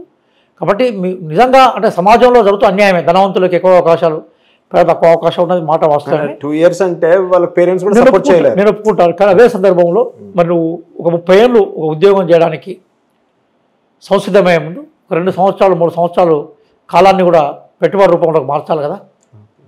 తప్పదు. ఇప్పుడు ధనవంతుడైనా పేదవాడైనా 2 సంవత్సరాలు 3 సంవత్సరాలు కూర్చొని సబ్జెక్ట్ ఉంటుంది. కాబట్టి వాళ్ళ పుస్తకాల అవకాశాలు, కొనుక్కునే అవకాశాలు ఎక్కువ ఉంటాయి, కోచింగ్ పోయే అవకాశాలు ఉంటాయి, పేదవాళ్ళకు ఉండవు. కాబట్టి ఈరోజు మేము ఆన్లైన్ క్లాసులు సీసాట్ మనకి టీసాట్ ద్వారా తీసుకొచ్చాం, లైబ్రరీలో పుస్తకాలు తీసుకొచ్చాం. నేనైతే కొన్ని 100 వీడియోలు డాక్టర్ రియాజ్ సార్ క్లాస్ అని కొట్టాడు వస్తాయి, వీడియోలు వస్తాయి, ఫ్రీగా వస్తాయి. నేను చాలా క్లాస్ ఫ్రీగా చెప్పాను. కాబట్టి ఎస్ అగ్రి. వీటి మెల్లమెల్ల ఒకప్పుడు గ్రామీణ ప్రాంతాల్లో ఉండే విద్యార్థులు టీచర్ జాబ్ దాటి ముందర రాకపోయేది కదండి. 10th క్లాస్లో మంచి మార్కులతో కండక్టర్ దగ్గర ఆగిపోయేది కదా. 10th క్లాస్లో మంచి మార్కులతో కండక్టర్ అయ్యేది. ఇంటర్మీడియట్ కాగానే టీటీసీ ఉండేది. ఇప్పుడు ఆ పరిధి దాటింది కదా. గ్రూప్ 1 గ్రూప్ 2లోకి సామాన్య కుటుంబాలు చూస్తున్నారు కదా. కాబట్టి అగ్రి కొంత టైం పడుతుంది. ఇక్కడ మనం ఒక అర్ధరాత్రే మనం మొత్తం సమాజాన్ని మార్చలేము. ప్రయత్నం జరుగుతుంది. ఆ ప్రయత్నం రీత్యానే మేము ఉన్నాం. అంటే ఎందుకంటే సార్ నేను ఇప్పుడు మీరు 2 years అన్నారు కదా, మనకు చాలాసార్లు నేను క్యాంపస్లో జర్నలిజం చేసిన సార్, చాలాసార్లు మనము ఆయన ఇంకా రేవంత్ రెడ్డి గారు సభలో కూడా చెప్తున్నాడు, మీరు కొడితే జాబ్ కొట్టుకోండి, లేదంటే వేరే చూసుకోండి, డోంట్ వేస్ట్ యువర్ టైం అని. అయితే మనకు చాలాసార్లు స్టూడెంట్స్ ఏం చెప్తారంటే, నేను ఈ కోచింగ్ పోయినా నాకు రాలేదు, మళ్ళీ నేను డబ్బులు పెట్టుకొని ఒక్కొక్క ఎగ్జామ్కి సపరేట్ కోచింగ్ అంటారు. నేనేమంటున్నాను సార్, వాళ్ళు పీజీ చేస్తున్నప్పుడే ఒక కామన్ ప్రిపరేషన్ అట్లా అట్లా ఉండదా సార్? డిజైన్ చేసుకుంటుంది దీప్నంద్ గారు ఉంటుంది. అంటే నేను చాలా ప్రాక్టికల్, చాలా మంది స్టూడెంట్స్ అంటారు. నేను ఒకటే విషయం చెప్తున్నాను సార్, అంటే హానెస్ట్ చెప్తున్నాను. కాంపిటేటివ్ ఎగ్జామ్ సక్సెస్కి 3 ఉంటాయి సార్. ఒకటి సిలబస్ అర్థం చేసుకోవడం. చాలామంది విద్యార్థులు సిలబస్ ఏముంటుందో తెలియదు, సిలబస్ ముట్టుకోరు, గుడ్డిగా చదువుతుంటారు. ఫస్ట్ మీరు ఏ ఎగ్జామ్ ప్రిపేర్ అవుతుంటో సిలబస్ చదవాలి. అందులో మీకు తెలిసే ఉంటే తెలియని ఉంటాయి. ఆ సిలబస్ తగినట్టుగా పుస్తకాలు మార్కెట్లో ఉంటాయి, లేదా మా లైబ్రరీలో ఉంటాయి. సిలబస్ అర్థం చేసుకోవడం మొదటిదైతే, రెండోది ఏంటి, దానికి సంబంధించిన పుస్తకాలు తీసుకోవడం రెండోది. మూడోది ఏంటి, నీ సీనియర్స్ దగ్గరను లేదా నిష్ణాత అధ్యాపకుల దగ్గర లెక్చర్స్ ఇవ్వడం మూడోది. నాలుగోది ఏంటి అంటే, పాత క్వశ్చన్ పేపర్లను బాగా ప్రాక్టీస్ చేయాలి. ఈ 4 చేయగలిగితే నువ్వు కాంపిటేటివ్ ఎగ్జామ్స్లో ఒక రేంజ్కి వస్తావు. First understanding the syllabus, second gathering the required material, third listening the expert classes or taking the suggestions of seniors who already got success, fourth is review of the question papers which are conducted previously. ఈ 4 చేయగలిగితే వాళ్ళు కాంపిటేటివ్లో ఒక లెవెల్కి వస్తారు. ఇప్పుడు schools ఉన్నాయి sir, schools is monitored by government కదా, colleges ఉన్నాయి, ఇప్పుడు హాస్టల్స్ కూడా ఖచ్చితంగా రిజిస్టర్ చేసుకోవాలి. సో ఒక కోచింగ్ సెంటర్స్ అట్లా ఆ బేసిక్ మెకానిజం అన్నది ఇవ్వచ్చు కదా. మీరు కోచింగ్ సెంటర్ పెడుతున్నారంటే టేక్ అప్ పర్మిషన్. మీరు అన్నదానికి ఒకటి సమాధానం అంటే ఒకటి ఉంటుంది, పెట్టాలా. జర్నీ జెఫర్సన్ అంటాడు, ఏమంటాడంటే, unless the people are aware the concept of democracy will not be successful one. ఏది మంచి కోచింగ్ సెంటరు, ఏది మంచి కోచింగ్ సెంటర్ కాదు, నిజంగా నాకు కోచింగ్ అవసరమా, కోచింగ్ అవసరం లేదా, అసలు ఆ కోచింగ్ సెంటర్లో పనిచేస్తున్న లెక్చరర్స్ క్వాలిఫికేషన్ ఏంటి, చెప్పగలుగుతారా చెప్పలేరా అన్న విషయం మీద విద్యార్థులకు అవగాహన ఉన్నప్పుడు వర్తున్నాయి నిలబడతాయి, వర్తలేని కూలిపోతాయి అంటున్నాను. అగ్రి. నువ్వు ఇప్పుడు నువ్వు ఎన్ని మానిటర్ చేసినా కూడా కట్నం వరకట్నంకి సంబంధించిన చట్టాలాగానే ఉంటాయి అవి. కాబట్టి పిల్లల్లో అవేర్నెస్ వచ్చినప్పుడు వర్తున్నాయి మిగులుతాయి కదా, వర్తలేని పోతాయి కదా. అల్టిమేట్ అదే అంటున్నాను. మిగతా మీరు అన్నట్టుగా గవర్నమెంట్ వాటి మానిటరింగ్ చేయడం, లేదా నిజంగా పిల్లలకు న్యాయం చేస్తున్నది చెక్ చేసుకోవడం, ఫీజులు కట్టేసుకోవడానికి మాయమైపోతున్నా లేదా చెక్ చేసుకునే వ్యవస్థ రావడానికి నేను కూడా సపోర్ట్ చేస్తున్నాను, దాన్ని వ్యతిరేకించట్లేదు. Your opinion is my opinion also, ఇది నేను వేరే డిఫర్ కావట్లేదు. కానీ అదే సందర్భంలో అల్టిమేట్గా ఏది మంచిది ఏది చెడ్డదని తెలుసుకునే విచక్షణ జ్ఞానం ఒక గ్రూప్ 1 గ్రూప్ 2 ప్రిపేర్ అవుతున్న లెవెల్లో అభ్యర్థులకు ఉండాలని నేను కోరుకుంటున్నాను. ఎందుకంటే చాలాసారి ఇంకో జోక్ చెప్తాను నేను. మా దగ్గర ఆయన MSc ఫిజిక్స్ అవుతాడు, వచ్చి పాలిటీ చెప్తుంటాడు, DTP ఆపరేటర్ పుస్తకం రాస్తుంటాడు. అందుకోసం నేను ఏమంటే, పిల్లలకి మీరు పుస్తకాలు కొంటున్నప్పుడు రైటర్ క్వాలిఫికేషన్ చూడండి, రైటర్ పేరుతో పాటు క్వాలిఫికేషన్ చూడండి, weather that person is eligible to right A book or not. ఇప్పుడు ఫిజిక్స్ చదివే అతనుతో కంపేర్ చేస్తే పొలిటికల్ సైన్స్ చదివే అతను ఎక్కువగా బాగా చెప్పగలుగుతాడు కదా. విద్యార్థులకు మీరు ఫిజిక్సా పొలిటికల్ సైన్స్ అని తేడా తెలుసుకునే ప్రయత్నం చేయాలి కదా. అట్లాగే DTP ఆపరేటర్ ఇంటర్మీడియట్ ఫెయిల్ అయ్యి DTP నేర్చుకున్న ఆపరేటర్ పుస్తకాలు రాగలుగుతాయి. DTP ఆపరేటర్ బాగా చదువుకొని రాస్తే మనకి అభ్యంతరం లేదు. కానీ జరుగుతుంది ఏంటంటే, పిల్లల్లో ఆ విచక్షణ జ్ఞానం పోయింది సార్, గుడ్డిగా ఫాలో అవుతున్నారు. దాన్ని నేను వ్యతిరేకిస్తున్నాను. వర్త్తో కనుక చదివితే, వర్త్తో కనుక పాఠాలు చెప్పగలిగితే క్వాలిటీ నిలబడుతుంది చివరిగా, మిగతా దృష్టి అయిపోతాయి. సార్ ఇంకోటి, when it comes to competitive exams maximum చాలాసార్లు ఈ ఎలక్షన్ మన డేట్ ముందర వాయిదా వేయాలని, అంటే మొన్న జరిగిందని కాదు, చాలాసార్లు. అది వై ఈజ్ దట్ ఇన్కన్సిస్టెన్సీ? అంటే రెండు ఉన్నాయి సార్. ఒకటి, మనం పూర్తిగా విద్యార్థులను తప్పట్లేము. ఎందుకోసం అంటే దానికి శాంటిటీ లేకుండా అయింది. అంటే ఎగ్జామ్ ఎప్పుడు పెడతారు, ఎప్పుడు అవుతుంది, ఏమవుతుంది, అది లీక్ అయిద్దా ఫేక్ అయిద్దా, ఎవరు తెలియని పరిస్థితుల్లో విద్యార్థులకు ఎగ్జామ్ డేట్ మీద నమ్మకం లేకపోవడం ఒకటి కావచ్చు. రెండోది, కొంతమంది వాంటెడ్లీ కూడా ఎగ్జామ్కి ప్రిపేర్ కాక, ఇక వాయిదా పెడితే నేను మరోసారి ప్రిపేర్ అవుతాను, వాయిదా మనస్తత్వం ఉండడం కొంత సైకలాజికల్ లోపం అది. ఒకవైపు బోర్డు నిర్వహణలో లోపాలు ఉండడం, విద్యార్థి సంసిద్ధంగా లేకుండా ఇప్పటికి వాయిదా మనస్తత్వం లేకపోవడం 2 కారణాలు. కానీ స్ట్రిక్ట్గా ఎగ్జామ్స్ కనుక డేట్ ప్రకారం కండక్ట్ చేసి ఎట్లా లోపాలు లేకుండా చూస్తే విద్యార్థులకి నమ్మకం. ఇప్పుడు మీరు చెప్పారు కదా, యూపీఎస్సీ ఎగ్జాంపుల్ తీసుకున్నారు. యూపీఎస్సీ డేట్ పడితే డేటే ఆ వాతావరణం పిఎస్సీకి రావాలి. అందుకోసం రేవంత్ రెడ్డి గారు ఆ ప్రయత్నంలో ఉన్నారు. అందుకోసం మీకు ఇప్పుడు పబ్లిక్ సర్వీస్ కమిషన్ చైర్మన్ గారి రిటైర్మెంట్ December 3కు ఉంది. ఏమవుతుంది, వెంటనే నోటిఫికేషన్ ఇచ్చారు ఇవాళ చైర్మన్ కాసుకో. That is the commitment of the government. Okay అందుకోసమైనా చాలా ఖచ్చితంగా ఎగ్జామ్ జరుగుతాయని నమ్మకం మేము ఉన్నాం. సరే చూస్తూ కాలమే మనకు కొన్ని సమాధానాలు చెప్తుంది. ఖచ్చితంగా రేవంత్ రెడ్డి గారి నాయకత్వంలో రాష్ట్ర గ్రంథాలయ చైర్మన్గా పిల్లలు కోరుకున్న పుస్తకాలు వాళ్ళకి ఇవ్వడం కోసం, అలాగే మన దగ్గర తెలంగాణ లైబ్రరీలు 24 గంటలు నడుస్తున్న లైబ్రరీస్ ఉన్నాయి. మేము గర్వం ఆదిలాబాదు, కామారెడ్డి ఇట్లా కొన్ని ప్లేసెస్ ఉన్నాయి, నిజామాబాదు, వికారాబాదు ఇట్లాంటి కొన్ని ప్లేసెస్లో 24 గంటలు లైబ్రరీ నడుపుతున్నాం. కొన్నిట్లో మా చైర్మన్లు మధ్యాహ్నం భోజనం పెడుతున్నారు, టీ ఇస్తున్నారు. మా ప్రయత్నం మేము చేస్తున్నాం. కానీ ఒక విషయం గుర్తుపెట్టుకోవాల్సిందంటే ఇది కాంపిటేటివ్ ఎగ్జామ్స్ కోసం మాత్రమే కాకుండా గ్రంథాలయాలను అందరూ కూడా విజ్ఞాన కేంద్రాలుగా చూసినప్పుడు, గ్రంథాలయాల సంఖ్య పెరిగినప్పుడు గ్రంథాలయ సౌకర్యాల గురించి కూడా ప్రభుత్వం ఆలోచిస్తుంది. ఆ దిశగా పోవాలని మనం భావిద్దాం. Thank you sir. ధన్యవాదాలు సార్.